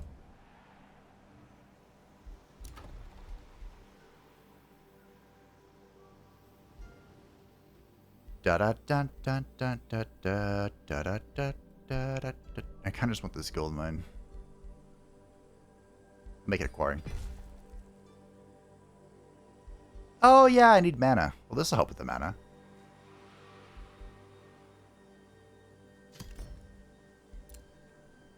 Work on the bathhouse first. Hello! Become an experienced leader, please. I don't want you taunting. Thank you. Sure. Velana! We could go into Decompose. We probably should go into Decompose relatively quickly for reasons. Oh, yeah, I gained a level renown. Nice. Well, yeah, I forgot. I went to Fender with him. Because there's a whole subplot in Awakening where you're trying to just reinforce your city. Pretty sure I'm selling all of those. Those corpses. 50 seems low, though. Has that changed? I don't know. I have no mana. I'm not a fan of having no mana.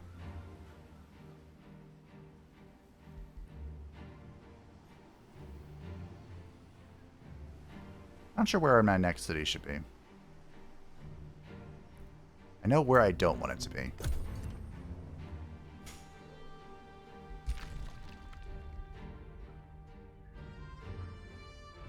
Wait, how is there sunless here?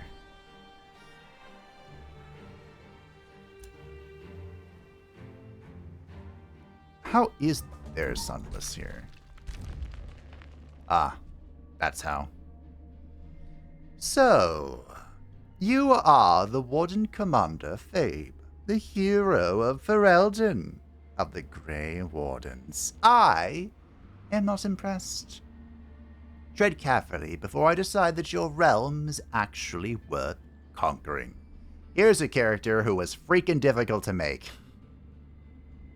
This is the Architect, the kind of antagonist of Dragon Age Origins Awakening.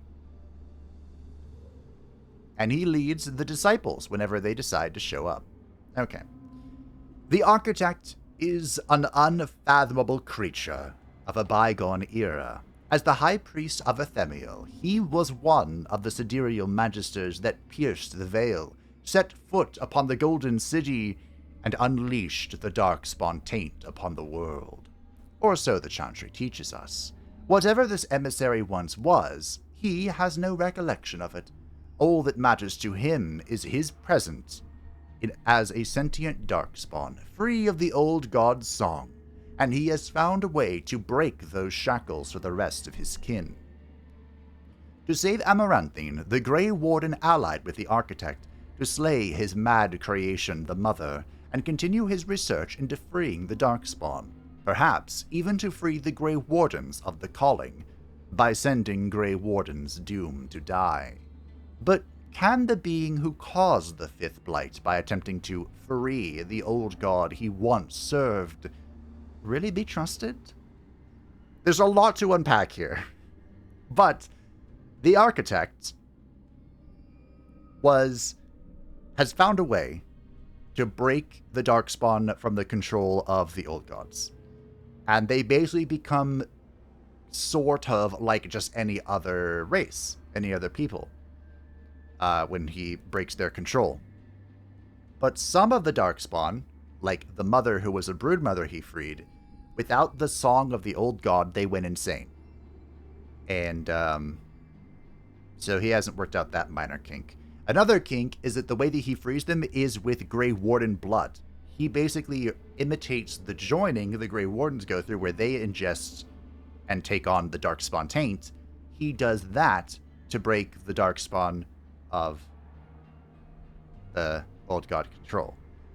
And this storyline was apparently so screwed up, they kind of just didn't do anything with it. Like, what this suggested for the lore was just kind of, yeah, we're not going to worry about this anymore. So I haven't really heard anything about the Architect. I know that if he survives, the first Warden gets in contact about him. Yeah, I don't think they really want to deal with him anymore. But he leads the Architect, shocker, of Order. They are runesmiths and talented collectors. Will let me hover over them again. Basically, as one of the magisters, the sidereal magisters, he's like super giga magic. And if you choose to ally with him, besides the implications of sending him Grey Wardens to experiment on, he will help you in the final fight with a bunch of like super spells that blow stuff up. Yeah, the runesmiths for more enchantment stuff, and talented collector because he's like an experimenter. They have underground adaptation, arcane focus, and defensive tactics, because they're smarter than the regular Darkspawn. And there are not a lot of them. But yes, the Architect of the Works of Beauty, I believe was his full title, is here. Hey, Alistair. How's it going? Level 9. Good luck. So I'm pretty sure that's who's down here. No, it's not. No, it is not. A new contender for power in this realm appears before me. Tell me, Warden Commander, Fabe, the hero of Fereldan, are you a master or a pawn? Well, I didn't expect to meet both of the Darkspawn back to back, but here we are. This is the first Omega emissary, Blint, the Underforger of Chains. Coming up with this guy involved a lot of codices. The Appraiser of Slavery was one of the 7 Magisters Sidereal to physically enter the Fade and step foot within the Golden City. It was their hubris that unleashed the Darkspawn upon the world, and those Magisters were thought lost to the Fade. The conductor of the Choir of Silence, Dumat's High Priest, has been sealed by Hawk's blood. The Architect of the Works of Beauty, Erthemiel's High Priest, works to free the Darkspawn of their shackles to the old gods. What happened to the others? the first Omega emissary blint happened. In the deepest depths of the dark roads, the Underforger of Chains devoured his fellow Magisters, absorbing their strength, their knowledge, and their corruption. Andorral may have fallen in the Fourth Blight, but his High Priest has emerged to fulfill his corrupted vision. Doom upon all the world. So this is Blint. The Blint of this series. And remember the Corypheus I mentioned earlier? That's the conductor of the Choir of Silence. Dumont was like the leader of the Old Gods. And the Forger of Chains was he weak? He kind of oversaw all like the slavery, which the Tevinter Imperium still has slavery. So I thought it was really appropriate to have all these chains going on and what not. But there's one codex about a dwarven miner who saw and overheard Darkspawn arguing between each other. And what happened was one killed another and the other two like fled. And that's like the only lore reference to what could be the other Sidereal Magisters. So I just went with that and ran. He is the Cult of Tyranny Dark Representative, Scions of Evil, and Merciless Slavers. Again, Andorral's all about the slavery thing. Here he is. They have underground adaptation. They are strong and they are poisonous. No. You are evil. Truly evil. Are we half and half? Just about. I think ultimately we would want our supports to be the levies. I think. Well, I also felt that Sunless was appropriate for the vampires. I was really trying to figure out how I wanted to portray them. Like, I was going to make them Eldritch Sovereigns, but vampire really makes sense because they have corrupted blood, and that's kind of like their whole shtick. We'll do the Drinking Blades. I wonder if I can catch up to Alistair. Roads! I probably need this Whispering Stone.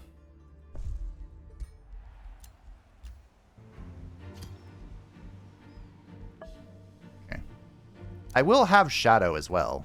So, like, maybe we can do the, I have 0 mana. Okay, we're gonna fix that in a second.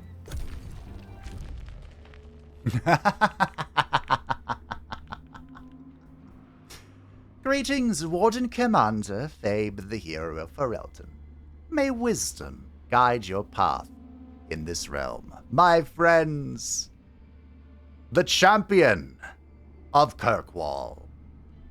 When King Alistair backed the Grey Warden's request for the Circle of Magi's independence, the question inevitably rose about who would represent the free mages of Fereldan. The choice was obvious to Alistair. The champion of Kirkwall had no attachment to Circle politics, was a Fereldan-born citizen, yet unrelated to kingdom politics, and was a hero within her own right. Having resolved Kirkwall's red lyrium-induced crisis and dismantled its own circle, Santhu Hawk and her fellow mages have accepted the king's offer to return to Fereldan and taken up the title of Fereldan Grand Enchanter. Unfortunately, Hawk's relationship with the criminal Anders may further sour the relationship between Fereldan and the Sunburst Throne. So Hawk is the character you play in Dragon Age 2. One of the reasons that Dragon Age 2 was not liked as much as Dragon Age Origins is because the character you play is picked. You play as the human, known as Hawk, and what you get to pick is their gender, and you get to pick their class. That's it. Whereas in Origins, you got to pick different races with different backgrounds and all sorts of different choices. So it was a very different kind of game in that way, but ultimately, the game culminates in a clash between the Templars and the Circle Mages. And one of the greatest ironies, which I think spoke to kind of the rushed nature of the game, is that both sides went insane. The Templar side was led by someone who went insane thanks to red lyrium, And then the first Enchanter of the Kirkwall Circle was dabbling in blood magic and became an abomination. So no matter who you choose in the end, you kind of have to put them all down. So I chose to side with the mages, of course. Shocker, no one shocked. You repel the Templars, and then you have to kill the first Enchanter, and the circle kind of falls apart from there. Especially with the ending that always happens, no matter what you choose. Anders, who is a character from Awakening and reappears in 2, blows up the Chantry of Kirkwall. And, yeah.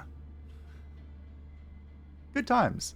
So, if Alistair is king, he does come to Kirkwall. I don't remember why he arrives. He met with the Marquis for something. But you can talk to him as Hawk, and he'll be like, you're welcome to come back anytime. So I went with that one singular line and rode it all the way to the College of Magi, which are our mystic attunement representatives. They are keepers of knowledge and gifted counselors with arcane focus, keen-sighted, resilient, and vulnerable to physical. She herself is an erudite sage, so she likes empires that do not break treaties. She likes empires with stronger research. She dislikes empires that are at war, and she dislikes empires with a stronger military. She favors treaties. All wars must be justified. She likes to explore, and she likes to expand. Hello, me. It's me. Cool. So, do you want to learn about the root of all evil? Oh. Did I talk about what these guys are? The Architect is a strategist warlord, so he likes empires that have summoned units. He likes empires that have defeated other empires. He dislikes empires that trade grievances, and he dislikes empires with stronger research. He is driven by war. He will never surrender. He seeks to exterminate and to expand. And Blinty Boy is a sinister spy. He likes empires that break treaties. He likes empires with a weaker economy. He dislikes empires with stronger research. He dislikes empires that trade. He acts covert. He likes to gain vassals and to explore and to exploit. I think the name there doesn't really match with what it does. Wow, we started meeting people. We haven't even, like, really explored the map. Well, kind of. There's 5 more. There are crazy characters left to me. I cooked. Okay? I cooked hard. I guess. Probably get another Sapper, too. Even though I did just talk about how Sapper should probably be. I don't like Steel Shapers. I'm not getting a Steel Shaper. You can't make me. However, I will get a Houndmaster.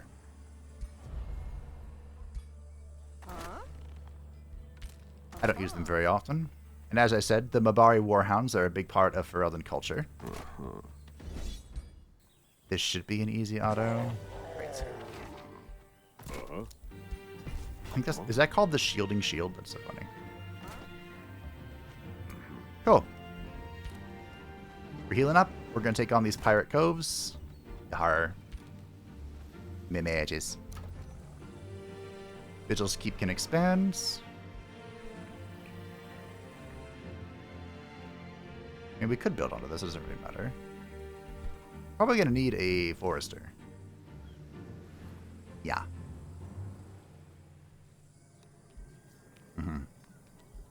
So many juicy resources. Forester. Wow. We're really climbing up here. But hey, now every pop gives you gold, mana, and knowledge. We got some remains. I'm probably going to sell this. We don't need to hold on to the corpses in our crypt here. Another invasion by the Pirate Cove. Yahar. Images. Thank you for the vast research. Our food. I guess if we just go around the Pangea, we'll eventually find anyone. But yeah, so the Sunless I felt was an okay way to explain the Darkspawn, because they're tainted blood. And, fun little lore bit, if you think it sounds bad that the Architect wants to... I'm kind of doing something. Fine. Bah humbug. The air starts to sizzle with arcane energies as Velana enters your throne room. Your magecraft is awe-inspiring, O Warden Commander, she says with a respectful voice. As your humble servant, I seek to emulate just a fraction of your great power. You are a Gaudier, capable of raising wizard towers that pierce the sky. I am a simple mage, yet I dream of a channeling tower where sorcery can be practiced by the initiates of the arcane. To the glory of our Warden Commander. Absolutely.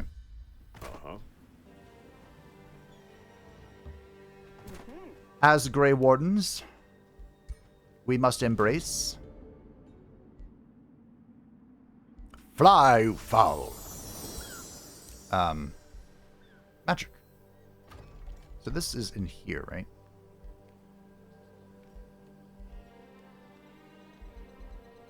Miko. Oh, this is a conduit. Okay. Hey, Velana. Anything you really want? Can I get back to, talking about my thing? Huh. Decompose is good. And now we'll grab these Mortal Champion stuff. Good. Great. We'll hold on to that too. What? Okay. Let's get the flesh-carved runes going. Don't worry about blood magic. It's fine. Everything will be okay. We've unlocked some stuff that we definitely want to get. We're definitely getting cultural exchange, but we must wait. 3 turns. 3 turns. 3 trace. 3 trace. 3. Rivalry. Between, the Architect and King Alistair. Alistair technically doesn't know about the Architect's existence. Negotiations begin with Berkshire. We're actually blowing through this. We are really built for this, so like I would be shocked if anyone can outpace us. We may not be so different after all, Fabe, really. We went on a whole journey to save the world. And you think we may not be so different? You want to learn about this villainy? Here you go. Good luck. Why are you so indifferent, me? You think befriending Slampit will help secure your path to victory? I am now very good. Oh, here's the fierce Slampit. This is the first time I've met them. Strength and blood. I'm pretty sure we've had this stone there for a couple of turns. These guys we met. Salutations. Sorry, I'm kind of just skipping it because it's all the same thing. You are approached by your hero, Velana. Her expression betrays dejection and vexation. After a deep sigh, she declares, "My whole life, I have always thought of myself as a steward, but as of late I am haunted by doubt. Is this my destined path towards renown? Or will plotting another course lead me to the success and satisfaction I currently lack, yet so desperately crave?" Velana has grown frustrated with her current ambition. Will you permit a change of heart? I gave her steward. I don't really remember why. But I don't particularly care about any of the other ones. I mean, do you want to be an explorer? You can go explore and find your sister. Sarani. I know where she is. Do you know where she is? I know something you don't know. There's actually something a really funny story with her sister. Ooh. Which this is next to Oxtigar. But we can talk about that when the time comes. I wonder if I can just bust this open because it's in between producing reinforcements.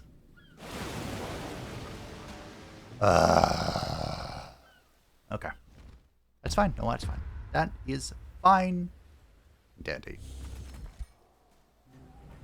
So again, just for the third time now, I guess, I would just like to reiterate, there are some choices I've made that are not very friendly to Dragon Age lore, like having a spirit. Or having some blood magic stuff. But remember, I have 2 mage doctors. What? Remember, we're playing Age of Wonders. So, yeah. Adjust for some things. Okay, we definitely don't want to have 2 mage locks, but we have them presently. I don't want to go too far off the deep end with the lore. It's not like I'm writing for the next Dragon Age.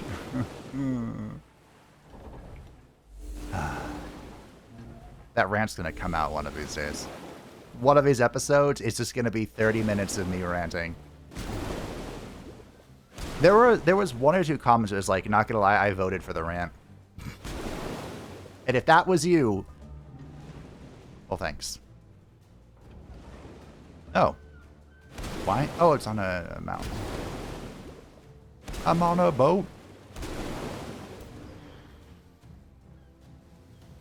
Well, I think we're going for the fire play. I think I'm going to go right here. And I'm going to go over here. And we're going to drop it like it's hot. Oh, you blood packed this. That was dumb. Why would you do that?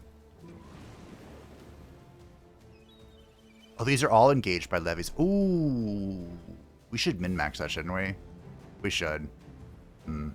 Take aim! I forgot the sound doesn't work in the water. Ruined. Unplayable.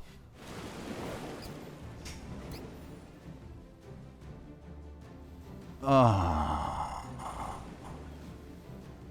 My day is ruined. I'm not going to get over it.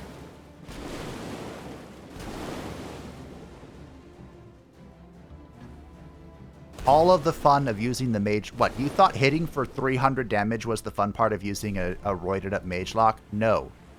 It was hearing the sound effect and then watching something disappear. That's the magic of playing with a mage lock. Also, why didn't I heal before I saw? Oh, so I could take more damage. Okay.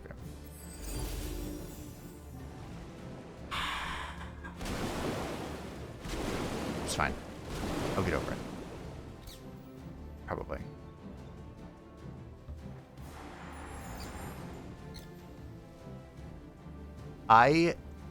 Funny story. I can just kill through the blood. Yeah. That's all. Funny story. A long time ago, I get stunned. I don't even remember. I'm trying to remember when this was exactly. I replayed Dragon Age Origins a couple years ago. This is before I even started doing YouTube stuff. I was just playing for funsies. And when I booted it up and started playing, I'm like, why is my character not talking during like cutscenes and whatnot? Because in Dragon Age 2 the character talks. In Inquisition the character talks. Why am I not talking? And, you know, eventually I realized, wait a minute. There weren't voice-acted lines for the Grey Warden. And it took me so long to figure that out. I don't know why that just completely blanked. Like, I had gotten so immersed in Origins that I thought the character was talking. That's how immersed it is. Or how immersive it is. It is... Is it BioWare's magnum opus? It probably is. If it's not, it's really close. Oh, there are some tough contenders, though. Jade Empire's great. Couture is phenomenal. We don't talk about the Sonic game.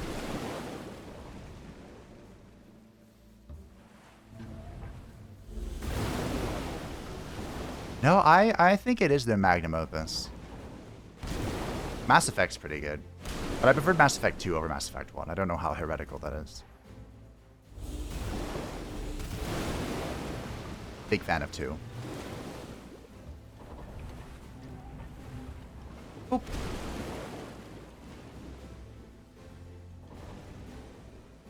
I think it is their magnum opus. I really do. Origins was just so unbelievably good. I had every achievement on the Xbox 360. Is that what it was on? Because basically, part of my attachment, first of all, it's just a phenomenal game. You're just gonna have to trust. But also, I was on bed rest when it came out, like medical bed rest for back stuff. And that game entertained me through most of it. Berserker's Rage. Hey, it's Wark. It kept me sane when I was otherwise going mad. So it has a very special place in my heart because of that. Oh, hey, the Houndmaster's here. The blood drinking blades. I kind of want to do this. This is bugged the word? This doesn't work with the observers. So I might just go Enchanted Crow Companion. Can't really afford to cast it though. Yeah, we'll just do this. One of the things about blood magic that makes it so scary is that it's able to control other people. It's like one of the stories that Duncan tells the young Grey Warden is how they saw a man get controlled and like kill his... Is there a conduit here? Kill his own friends. And it took like the strength of 5 men to stop him. Just because the blood magic was so empowering to him. You know, had empowered him to be mad, basically. Drawing astral energies from the conduit you constructed for her, Velana has finalized her preparations to shape the channeling tower. You have empowered me, my Warden Commander. She speaks with confidence, her eyes flashing with blue light. The astral flows, they surge through my body. The mana, it runs through my veins. I must unleash its creative potential while the vision of the channeling tower is strong within me. Hero of Fereldan, please. Velana has the urge to release her astral energies and create the channeling tower at your will. I unlock the channeling tower for a one-time construction in one of your cities. Where the conduits hum, your channeling tower will thrive. Oh no, am I just going to build this on top of the conduit? I probably shouldn't. And yet, I will. It is bonus mana per conduit. Wait, those are fishing grounds? Ah, the pearl reefs aren't here. I should put it here. This is a quarry.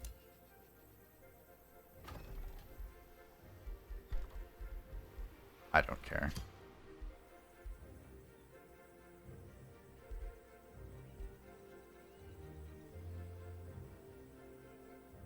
I really shouldn't build it over a farm. Farms are really important.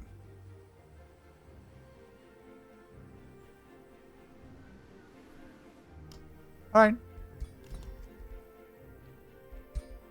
Wait, what? I thought you're supposed to cost 0. Oh. I just replaced it. It's fine, whatever. Visiting the channeling tower of Velana, you are welcomed by a gargoyle familiar. Spirit! The gargoyle shows you round the different levels of the tower, from the mana cellar to the library, the training grounds, and at last the sorcerer's spire at the top. There Velana greets you, overjoyed. Excuse my initial absence, my Warden Commander, but the opportunities this tower provides are exhilarating, and it costs me to put my studies aside. This channeling tower is a mere droplet in your pool of arcane wealth. Still, if you desire anything it offers, you may take it. Free level. Get some knowledge. A gargoyle. Or Velana gains lightning strike.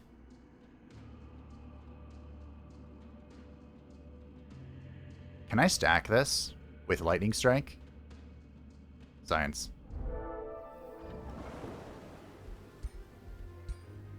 Ah.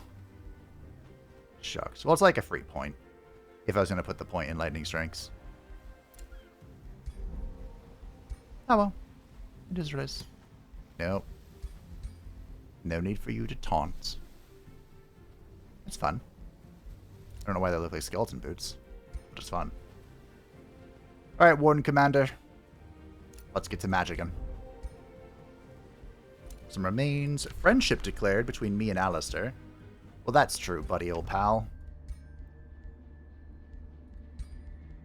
I definitely didn't just put you on the throne. Oh, right, we have the Declaration of Debt.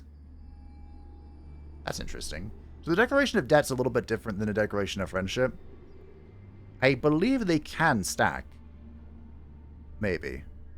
But the main point is, first of all, it costs favor instead of gold, which can be helpful. But additionally, it will also prevent the grudge effect. So if you have grievances with them, but you want them to like you anyway, you can declare debt. But we're just going to do friendship because Alistair is my friend. Or as Logain would say, every time I'm going to say something, the game's like, here's a character to introduce. And what an introduction I have for you. So, you are the Warden Commander Fabe, the hero of Fereldan. I am not impressed. Tread carefully before I decide that your realm is actually worth conquering. My friends, everyone say hello to Liliana, who leads the Exalted March. Liliana has led a complicated life. She was born in Fereldan of Orlesian blood and left to Val Royeaux following Fereldan's successful rebellion. When she was young, her mother passed away, and Liliana was led into the life of a bard, a player in the Orlesian great game of politics. She left it all behind to become a cloistered sister at the Chantry when she had a vision. A hero would rise to fell the coming darkness. She wholly believed the Grey Warden Fabe to be that hero. She was mistaken. When the Grey Warden sullied the ashes of Andraste for the power of the dragon's blood, Liliana left his side. Through sacrilege and forbidden power, she knew he would defeat the Blight, but could not bring herself to be a part of it. She returned to Val Royeaux to inform Divine Justinia of what she had witnessed. Equally appalled at the desecration and the new College of Magi, the Divine declared the first Exalted March in over a century, and few are more qualified to lead it than the vengeful Liliana. So Liliana, or as she has appeared in some of our series, Liliana, is one of the characters in Dragon Age Origins, and she is a companion who is very deceptive. You can't judge a book by a cover with her, because she kind of comes to you as what seems to be a zealous, sister of the Chantry, but she has this dark background of basically being a political spy. And she's actually kind of a fun character. And she's one of the two characters who will romance any gender. She doesn't care. But what happens in the later stage of the game, you're looking for the mythical Ashes of Andraste. Andraste is like the prophet of the Maker, basically. The Maker's bride, I think she is. On the mortal plane that brought the Chantry its doctrine, more or less. And the Ashes of Andraste can heal any wound. Magical, physical, fatal, whatever. And you're looking for them to help Arl Eamon to earn his support. And you find them, but a dragon cult has taken over the area, and they believe that Andraste is reincarnated into a dragon. And so you can take the dragon's blood to desecrate the Ashes of Andraste to supposedly awaken this dragon, whatever, which I'm pretty sure doesn't work in any capacity. But if you do it, you get to consume the dragon blood yourself and learn the power, the ancient knowledge of the dragon, which gives you like a warrior class or something. But if you do that, Liliana will, first of all, she's there, she'll fight you. She'll leave the party and fight you. And if she's not there, she'll hear about it in camp and leave. So that's what happened. I have killed her in the past, and there's actually a really funny consequence for that in Dragon Age Inquisition. because she is a main character there, where she's the left hand of the Divine. In this case, she is the champion of the Divine leading the Exalted March, which is basically a crusade. She is our high culture representative that are relentless crusaders and swift marchers. Somehow you're evil with relentless crusader. Ask me how that worked. She's empowered by magic, hardy, and resilient. The main military force of the Chantry are the Templars, who watch over the mages, and by watch over them, basically imprison them with a little bit of freedom within their towers. But the reason they can do that is because they are empowered to resist magic, and they can even like dispel it when it's not super strong. So I wanted to portray that with one of the cultures, and it's going to be her. She herself is an imperial warlord. She likes empires that trade grievances. She likes empires that do not break treaties. She just likes empires with larger domains. She just likes empires with a few alliances. She is driven by war. She will never surrender. She seeks to exterminate and to expand. So my whole vision for this was that she was leading the Exalted March over the Frostback Mountains into Fereldan. She is like the invader, kind of. And, yeah, I made her pretty strong, I think. I'm sure Future Fabe is remembering to put all that up there. I know I made Blint the strongest. I kind of brushed over that. I made Blint insanely strong. I gave him a bonus I usually don't give. I'm actually kind of curious to see how it'll pan out. Because I gave him a bunch of starting tomes. Why is it always this? Which of course gives him a lot of starting affinity for the Empire tree. Also gives him access to a lot of starting power. But he still has to research them. And I have like this minor fear that the AI is just going to get stuck on research. And or try and make like a few very expensive units that they can't afford to support their economy yet. Anyway, we'll find out. When a great world tree has sufficiently matured, it shoots its seeds off into the astral sea towards new worlds. World trees do not reproduce on their own worlds. Instead, they spread their seeds on distant realms. Should a world seed find a barren world, it will eventually make it fertile and habitable. However, a world seed finding a lush world will stir the trees and plants that were already there. Fragments of the shattered world have crashed in every forest, causing them to spread and grow hostile towards your armies. Forests start to spread into adjacent provinces. The grasping vines is active in combat, and units on forest provinces suffer from the living forest debuff. There is a setting called Barren World, isn't there? If you do that, do you not get the negative effects of this? Oh, it's called Barren Ocean, not Barren World. I wonder. Anyway. Sucks to suck. Son of a... Why? I mean, of all the things to die, Mage Lock's not, like, the worst.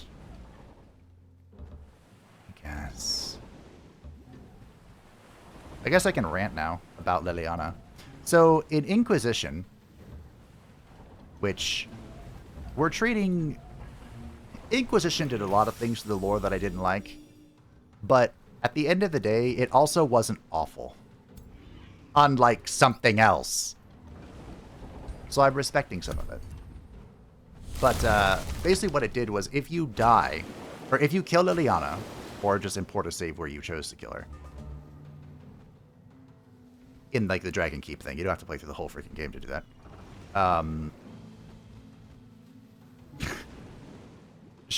You can ask her about it at almost the start of Inquisition in the camp. You can say, hey, what happened to the hero Fereldan or whatever? And she'll basically say that she was brought back by the Maker's will or something or other. Again, religious. But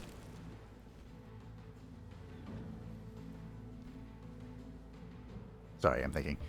Later on, at the end of the campaign, does she have to not become divine? There's one people that can become divine, which is basically the Pope. But it has to be a lady. It's a matriarchal Pope. The Black Chantry? Is it really called the Black Chantry? Is that on the nose?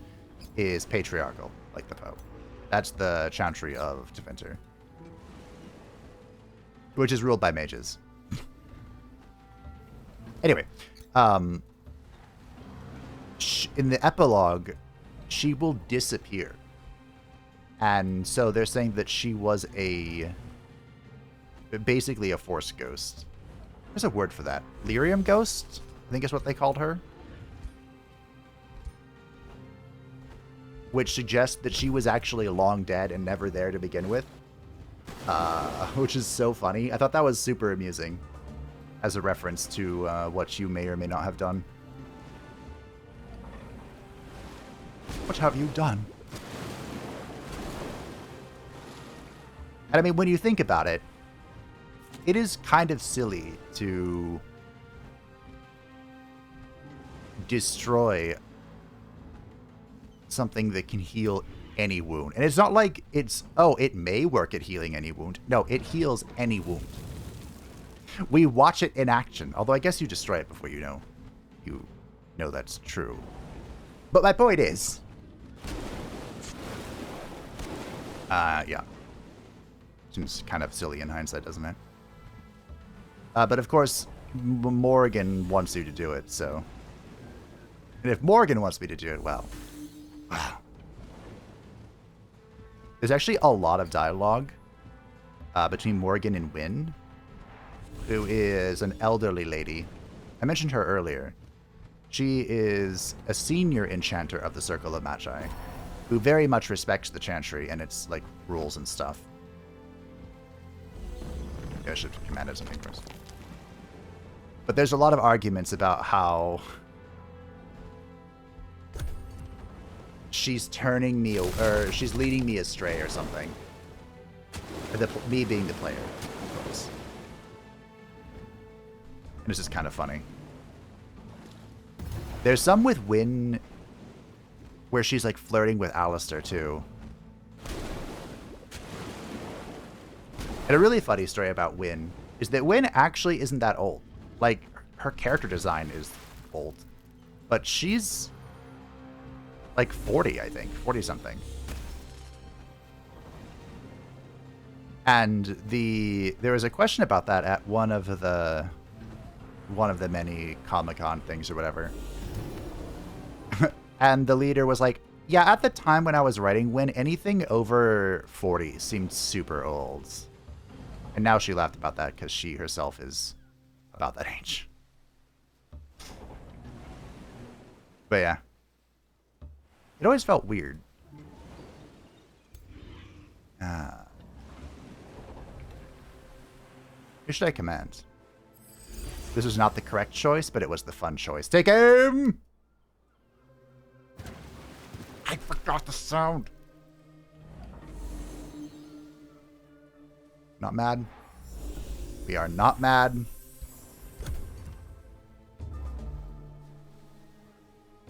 Really? Thank you oh so much for killing my unit. Yeah, Wynn's dead. Dead. Oh, I should look for my next city, shouldn't I? We don't want it to be near the lava. What turn is it? 23? I need another city. Pretty bad. We don't want it here either. That's not in a very good spot. I mean, it could be here. I could just absorb Karatov, I guess.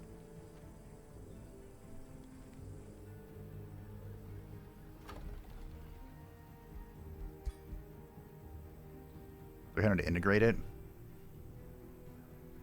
I could.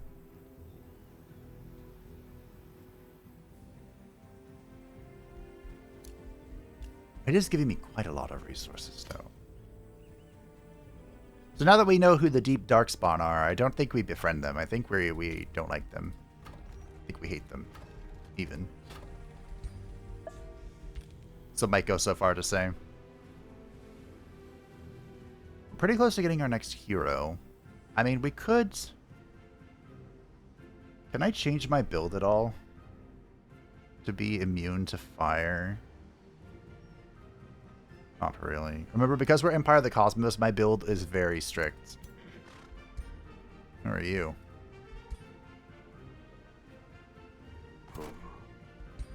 Hey! So even though Wynn is dead, Irving is not. I can explain more about Wynn later, but this is Irving, the first Enchanter. Irving was the first Enchanter and leader of Fereldan's Circle of Magi for many years. He saw many great mages come into their own during his tenure, but none were as powerful or as impactful as the Grey Warden, who managed to resolve the Circle's greatest tragedy and release them from their shackles. With the Grey Warden's wish and King Alistair's support, Irving has retired as the leader of the newly formed College of Magi, but retains his title as First Enchanter to provide counsel and support to Fereldan's new Grand Enchanter. Now, technically, first of all, Irving is the GOAT. I love Irving. He has one of my favorite quotes in all of the Dragon Age Origins games. In all of Dragon Age Origins. Period. We live in troubled times, my friend. We should seize moments of levity, especially in troubled This is a fantastic times. quote. Before any actualities get involved, there is a College of Enchanters, which is the collection of the various enchanters from the various Circle of Magi from across Thedas. And the Grand Enchanter is the person who seats the College of Enchanters. I just borrowed some names for the new College of Magi who have a Grand Enchanter. You know? So no need to get any panties in a twist. I mean, we could absorb Safe Ward, I guess. Have a nice little underground city. That does kind of... I was going to say, it kind of fits the point of playing as the Grey Wardens, but I also don't care.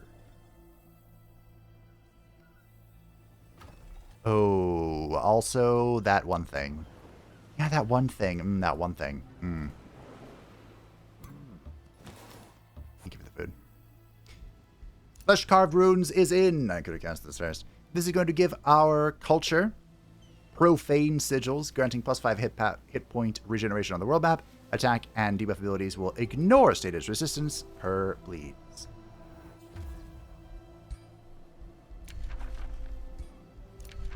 By the way, if you're mad about that, a decision much later might be more upsetting. I am pleased to see we share a friend in Alistair. Together we shall prevail. I agree, me. Let's prevail together. Me. Oh, the Declarations of Friendship are cheap. Is that a Reaver thing? Or...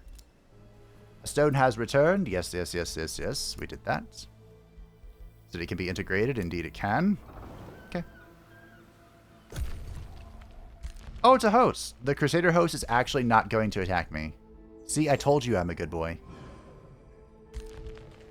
The Crusader host won't be aggressive against you if you are at least very good. You can talk to them too, can't you? You can like tell them to go attack somebody else or something. I'm gonna have to go cut this down. We do have a gate here. Get.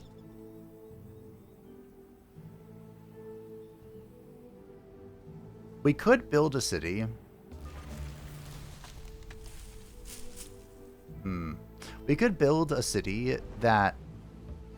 Son of a... I'm leaving.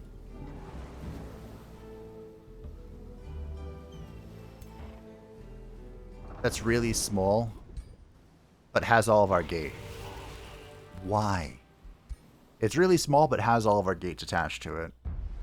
Could do that. Call it the... There's a word for the...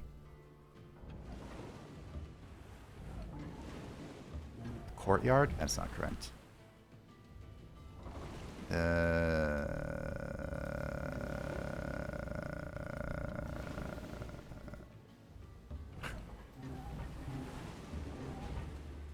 Where all of the Illuvians go. Assuming it wasn't retconned. Again.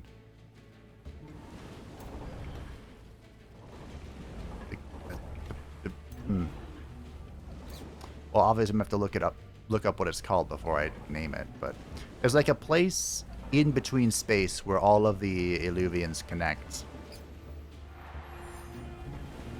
for travel.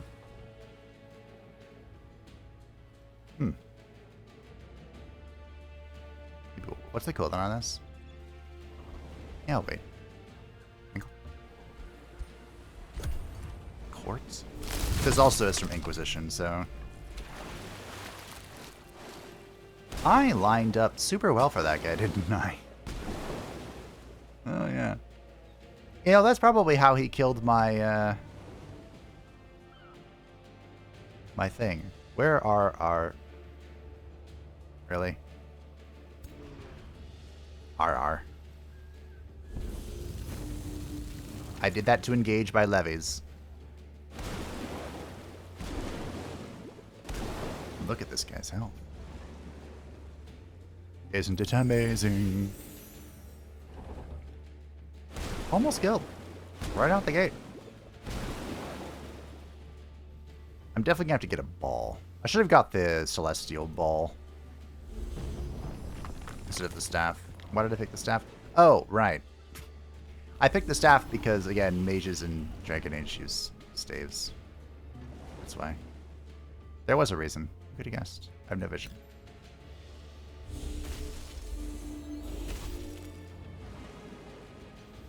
Take him!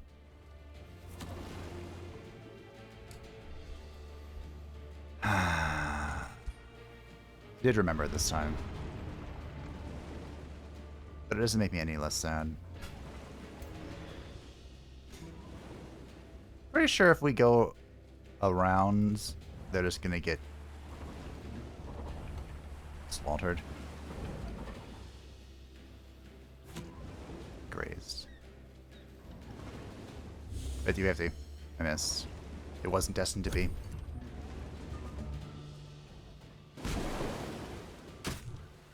I guess I can just get an orb, though.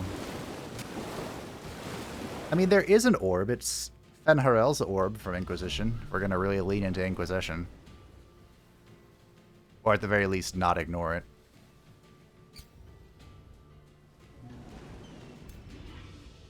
I haven't decided. I mean, obviously I'm using it a little bit, but I haven't decided to what extent. Okay.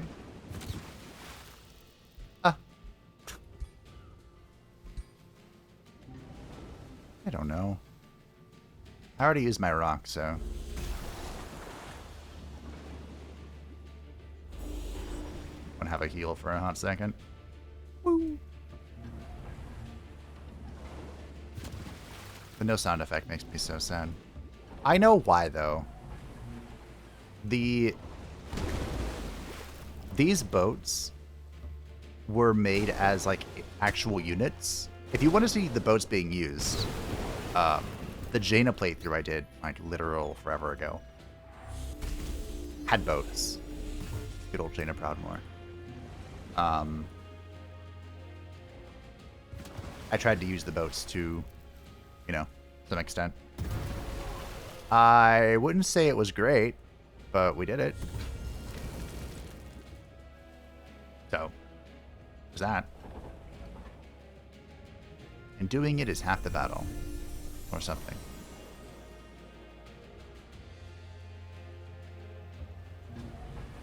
Just gonna sit here. How did they lose the mage log? It had to have been the Tide Spirit teleporting on top of them. I'm just gonna triple speed this.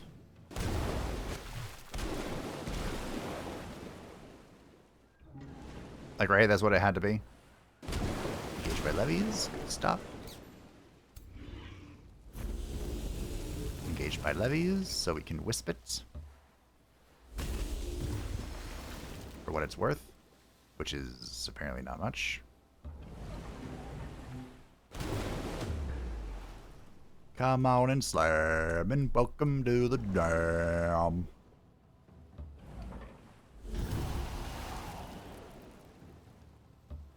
Everyone is dying, dying. Thank you. Yeah, these are individual units. They're not like the actual unit on the boat. I'm on a boat. Well, okay. I don't know what we're going to do here, but we'll figure it out. Just wait until they leave, I guess. I have 1 quarry, 1 farm, 1 forest. Oh.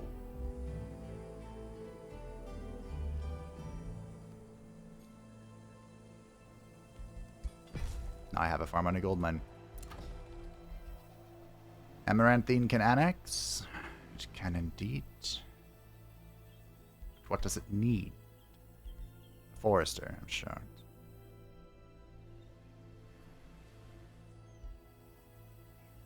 Man.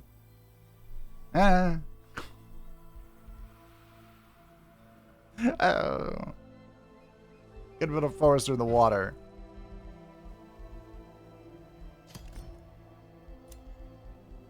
Going up to tier 3.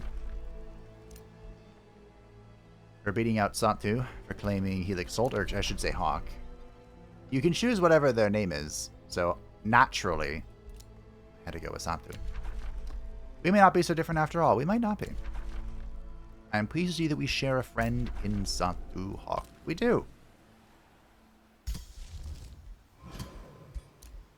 And we don't need to worry about what happens in Inquisition to Hawk. Ah, hello. So you are Warden Commander Fabe, the hero of Fereldan of the Grey Wardens. I'm not impressed. Tread carefully before I decide that your realm is actually worth conquering. Why does everyone say that? This is Meryl. Just, looking a little different. Meryl Talas is the keeper of the Dalish clan Sabre, but her ascension is shrouded in mystery. As first to the previous keeper, Merithari, it is only natural that she would take her place upon her passing, but her standing within the clan was less than ideal. As someone with more passion for knowledge and magic than socializing, she was something of an outcast. However, the day that Merithari died was the day that the clan unconditionally accepted her as their keeper. She has guided her clan back to Fereldan in search of the Elvhen she once saw, and upon the silence of the resident Dalish clan. But Clan Sabre does not move with the subtle reverence it once did. With Meryl as their keeper, these nomadic Elven move with audacious pride to reclaim their homeland. So Meryl is a character who shows up in like the beginning of Dragon Age Origins if you choose a Dalish elf origin, or she is a major companion in Dragon Age 2. And most of what I referenced is from that. She is obsessed with an Elvhen that she saw in Origins, and she's trying to repair an Elvhen in Dragon Age 2 that a demon of pride is bound to. And the demons of pride are the highest demon on the hierarchy. In the actual story, in canon, Merithari takes the demon of pride into her to protect Meryl from the consequences of her use of blood magic. And she becomes Abomination and you have to kill her. And then Meryl's cast out from the clan. But demons have the ability to affect other people's relations with you, as seen in Dragon Age Origins. We can ask the demon of lust, love, desire? Desire. Go with desire. When you can ask the desire demon to improve your relations with your party members to max. So, am I saying that Meryl right here is a demon of pride, or an abomination with the pride demon Audacity? No, I'm more suggesting it, implying it. Why? Bit of a slow day. No, she is our nomad representative. We haven't had one of these in a long time, and the nomads fit the Dalish culture very well.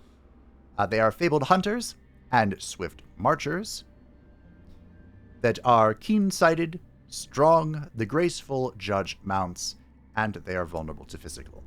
I don't remember what they're called, but there is a mount like these Kirin in Dragon Age that the Dalish... They pull the Dalish carts that have a special name as well. And they're very important to them, like culturally and functionally. So I felt it was only fair that they have the mount trait. So is this Meryl? Is this Audacity? I don't know, but she is a demonic warlord. So she likes empires that break treaties. She likes empires that execute prisoners. She dislikes empires with vassals. She dislikes empires that have many alliances. She is driven by war. She will never surrender. She seeks to exterminate and to expand. The reason why there are no Dalish in Fereldan right now, besides her, by the way, is because I killed them. But we'll deal with that later. Or we won't. Who knows? Countess Anastasifa Yab of the Free City Vartiv greets you with a nod. Hello. You're evil-ish.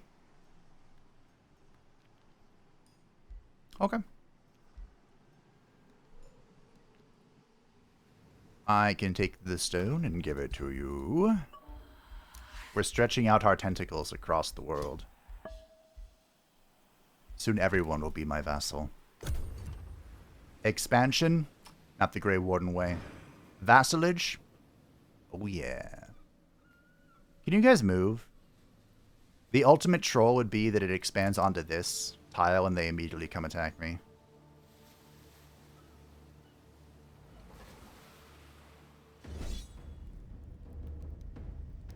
You know, when I said that, it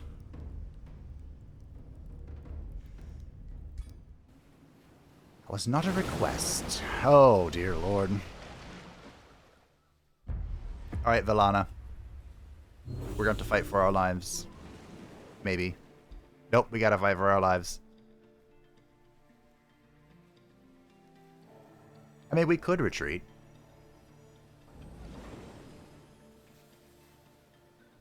The problem is these are all, like, spell weavers. It's not as bad as it could be. It could be worse. That's usually not what you want to hear, but it is the truth. Good heal. If we can rush... Why am I one speed? If we can rush the Spellweavers, mayhaps we can make something happen. We don't want to go... Wait a minute. Toe-to-toe with them. Okay, this is a cascade, so we're going to have to spread out after this turn. Okay. So this turn we're safe. Next turn we are going to have to spread out and try and push farther to the right. Alright. Nope, not what I wanted to see.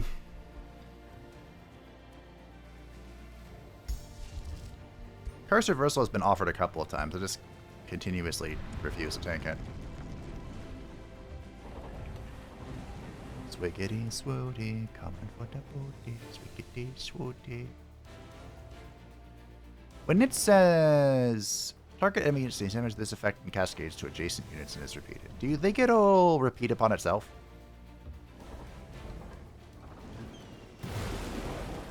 What are you? Get in there. Okay, we can't.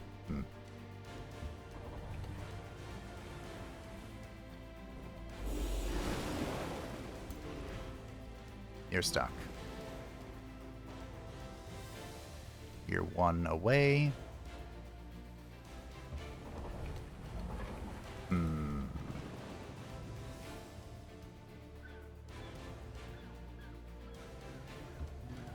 I really need to kill this. I don't know how I'm going to, though. Okay, well, we'll start with that. If I can kill that,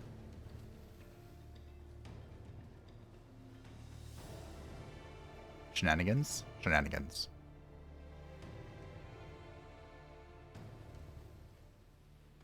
Okay, where shenanigans are happening. Good.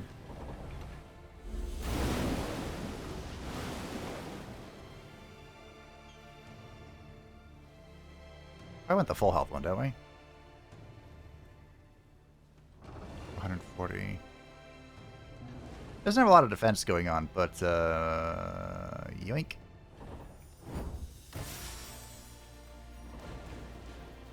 Then command. Get in there. Tie all this crap up. Okay.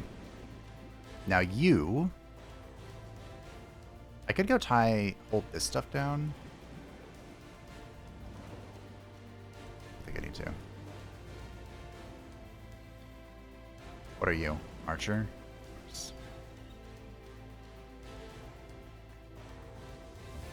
Go here.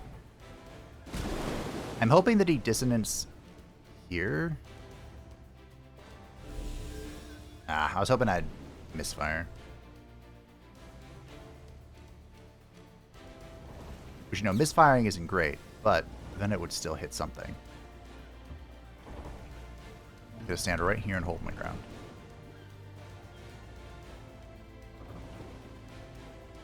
Okay. This is not chained to friends. I was afraid of that. This is range 5.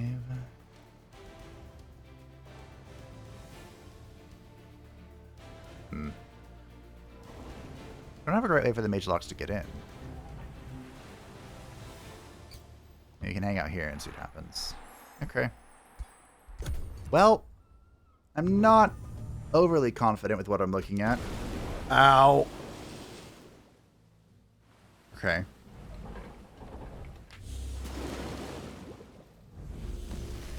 I see only darkness before me. Oh, you're fighting me. Velana!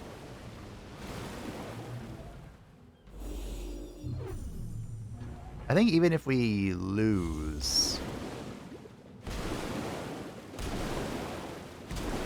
She comes back to my crypt, right? I think. I hope so.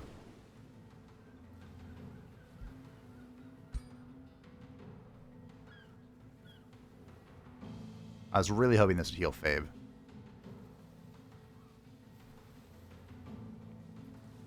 How does it bounce away from Fabe? It's like always... You're immobilized. I think you're on a mount. I'm on a boat. Take him. No sound effect. I really need to get like all of the melee into here to keep tying up these mages. I mean, Fabe can try and stun one out. Well, maybe we stun this actually. 79%. Surely that works. Every time. 60% of the time, it works every time. That doesn't make any sense. Okay. I think we can pull back. Very unfortunate pathing, but must be done.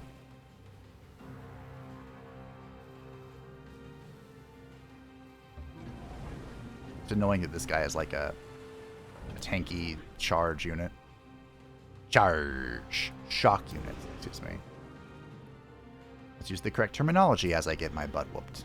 Okay? I connected. Whatever. I'm just gonna hit it. Just hit it. Pop it! Okay.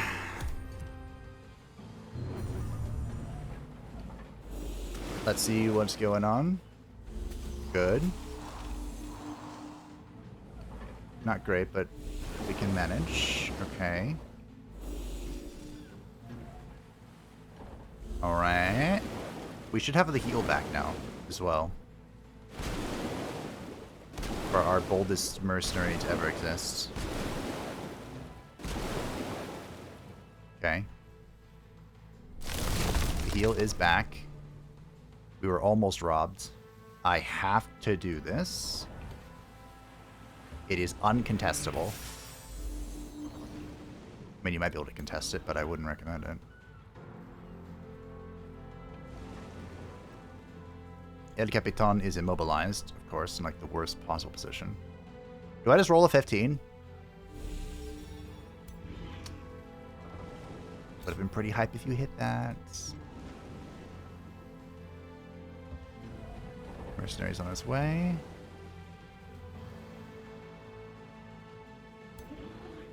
Let's see if we can kill this.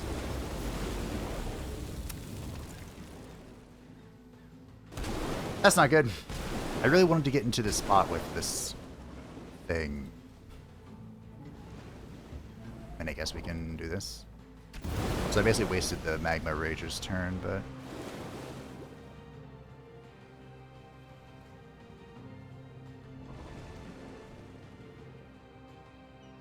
Ooh, positioning is bad here. Positioning is super bad. Hello. I'm threatening your flank. Surely you're going to do something about that, right? Right? Surely? Absolutely. Positively.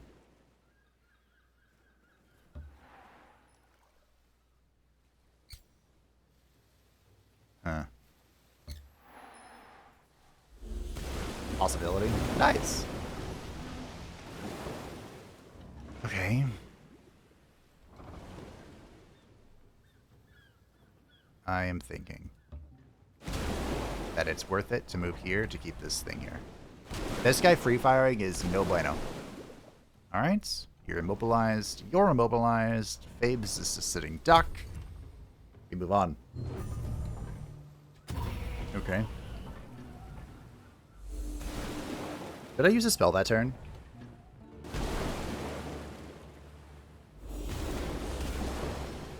If I didn't, I should have used her back. Oh, I might not have had the casting points. Okay.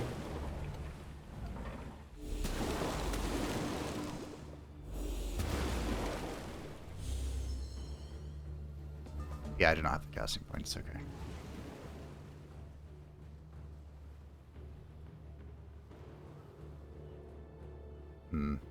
I can't move.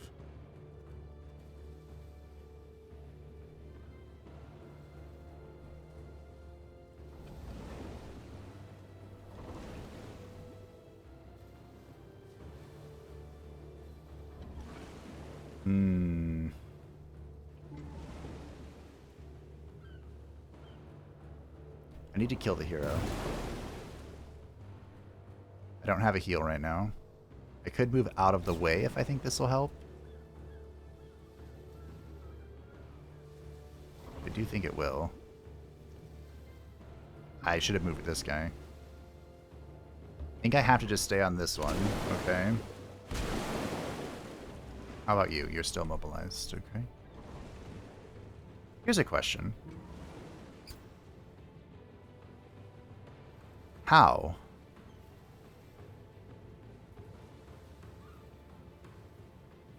Ooh.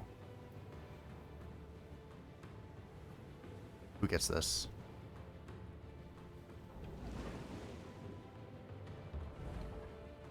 Because I could do this and then full fire.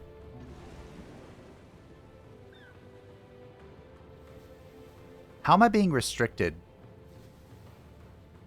I think it has to be this guy move up. I get this guy to just chase down this mage. Then I decisive this guy, put him here. And swing.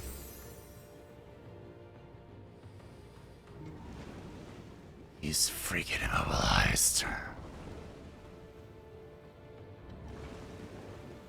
That's why I didn't move him. Dumb.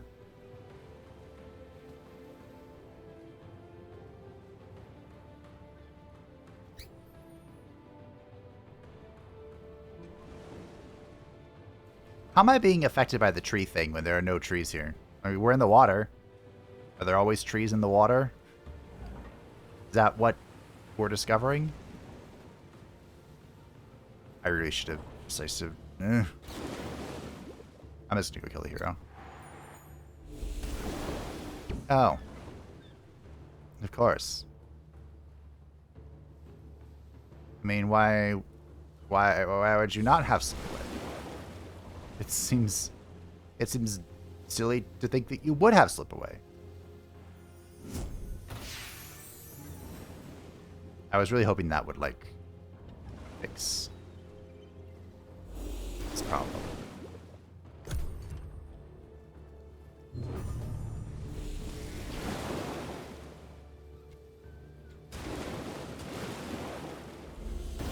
Okay. If this is winnable, it's becoming increasingly unwinnable by the hour.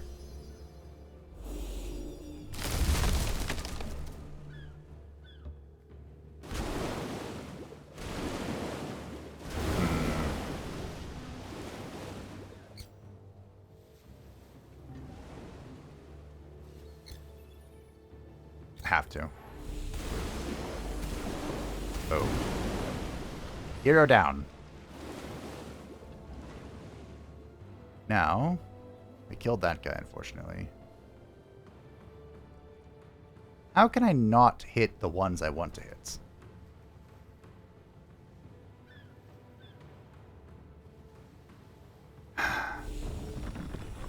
If Fabe survives, this is going to be a miracle.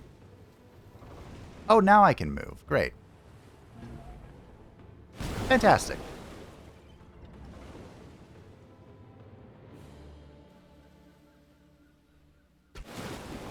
Missed. I'm here. This heal has the longest cooldown I've ever seen in my life.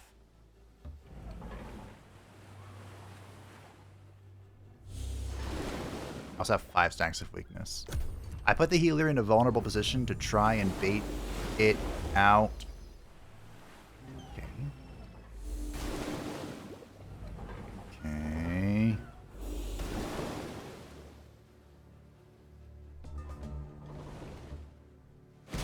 Phage dead.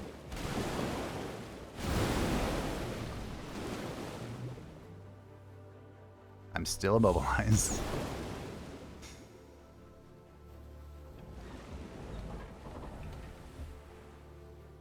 Incredible.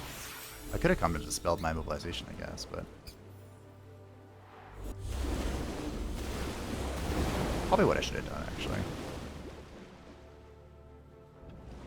Now that I thought about it for longer than 5 seconds. Hello.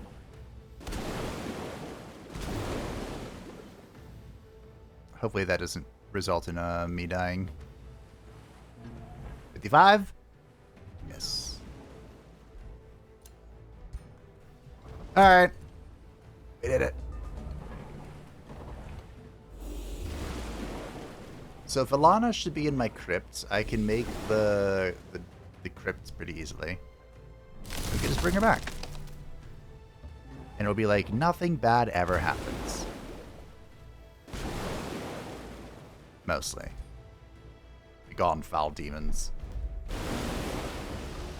We lost the Magma Spirit, we lost a Pistolier, a Mercenary, and Villana. And of course we can just bring her back.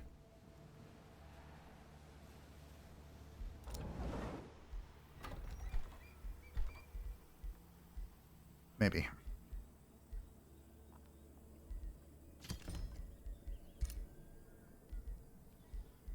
Well, eventually. We can eventually bring her back. Welcome, Morrigan, my dear. If I had your lore, where would it be? At the start of battle, summons a warg that inflicts bleeding. The hero's attacks inflict physical damage per stack of bleeding on the thing. I forgot that was her ascendancy. Wait. Ascendancies weren't a thing when she ascended. Right? Were they? I don't remember. That's you for now. There is someone else who will make good use of that, but for now it'll be her.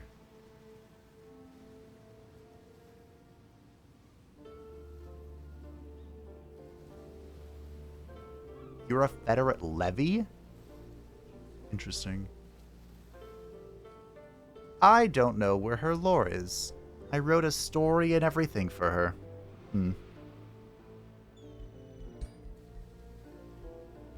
Well. Believe in the future, Fabe. Add it to the list of crap he gets to do.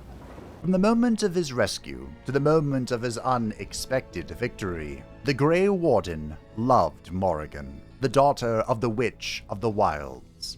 Although he pushed back on her nihilistic megalomania, the Grey Warden largely agreed with Morrigan regarding the shackles placed upon the Circle of Magi and the potential surrounding ancient secrets and power. He even went above and beyond to slay the dragon-shifting Flemeth, claim the allegiance of the werewolves, secure the power of the Anvil of the Void, and obtain the forbidden knowledge of the dragon known as Andraste. To Morrigan, the Grey Warden was the perfect mate, and he proved that beyond doubt when he performed the ritual to rescue the old god's soul from the archdemon, and when he then chased her down to accept her curiosity with the Elluvian. Now she stands by his side to prove her own worth. Morrigan's romance kind of culminates at the end of the origin story.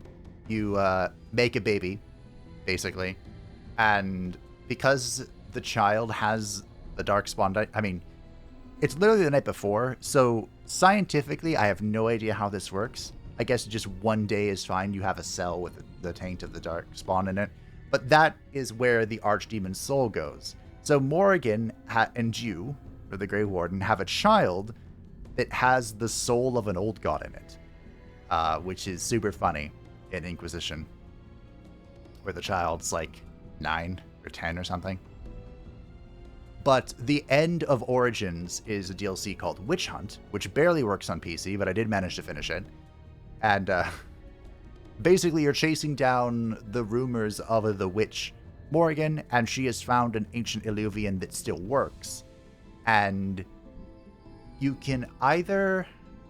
I don't remember why you're chasing her down. Unless your character, you know, if you romance her, at the end of Awakening, it will say how the Warden Commander left Amaranthine to pursue his missing love. But otherwise, she must have done something to trigger, like, a manhunt. But you can either just let her go, you can stab her, and she falls into the Elluvian with, like, this fatal wound, which, of course, doesn't kill her. Or you can choose to be with her and walk through the Elluvian with her. And so that's kind of the end of Origins. And, yeah, Morrigan, incredible character. Some of the best dialogue ever.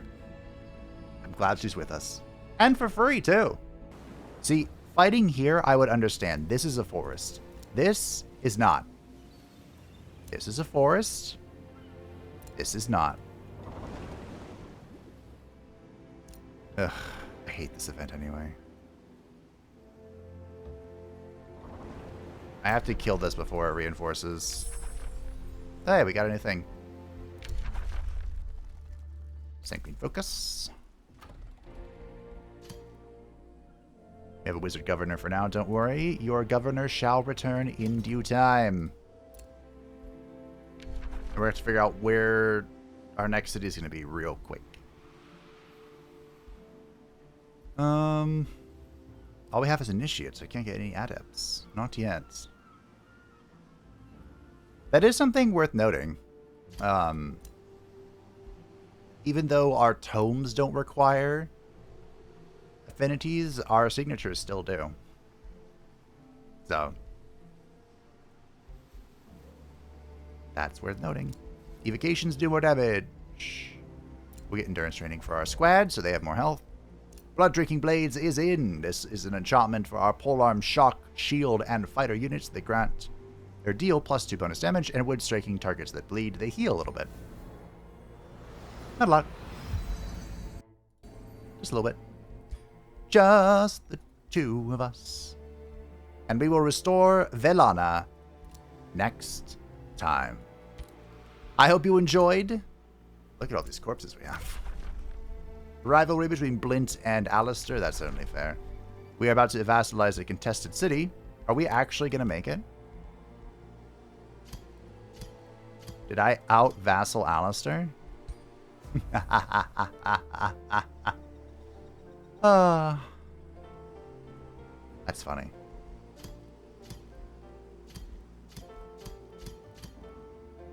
That is funny. Oops. I just had to close that window so I can reopen it. There we go. And we'll get working on you back or up to Supreme Vassalage so you can give us favor income as well.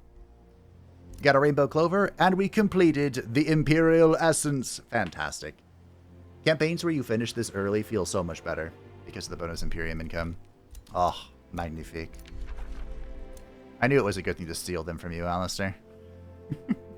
But, my friends, I hope that you enjoyed this extra long first episode. It had been a while, so I knew I owed it to you, and I cooked hard for this, as I hope you can tell. And I hope you are as excited as I am to lead the world as the Grey Wardens. Thank you to patrons and the channel member support channel. I greatly appreciate you. If you would like to stay up to the channel, feel free to join the Discord description down below. Thanks for watching, and I'll see you next time.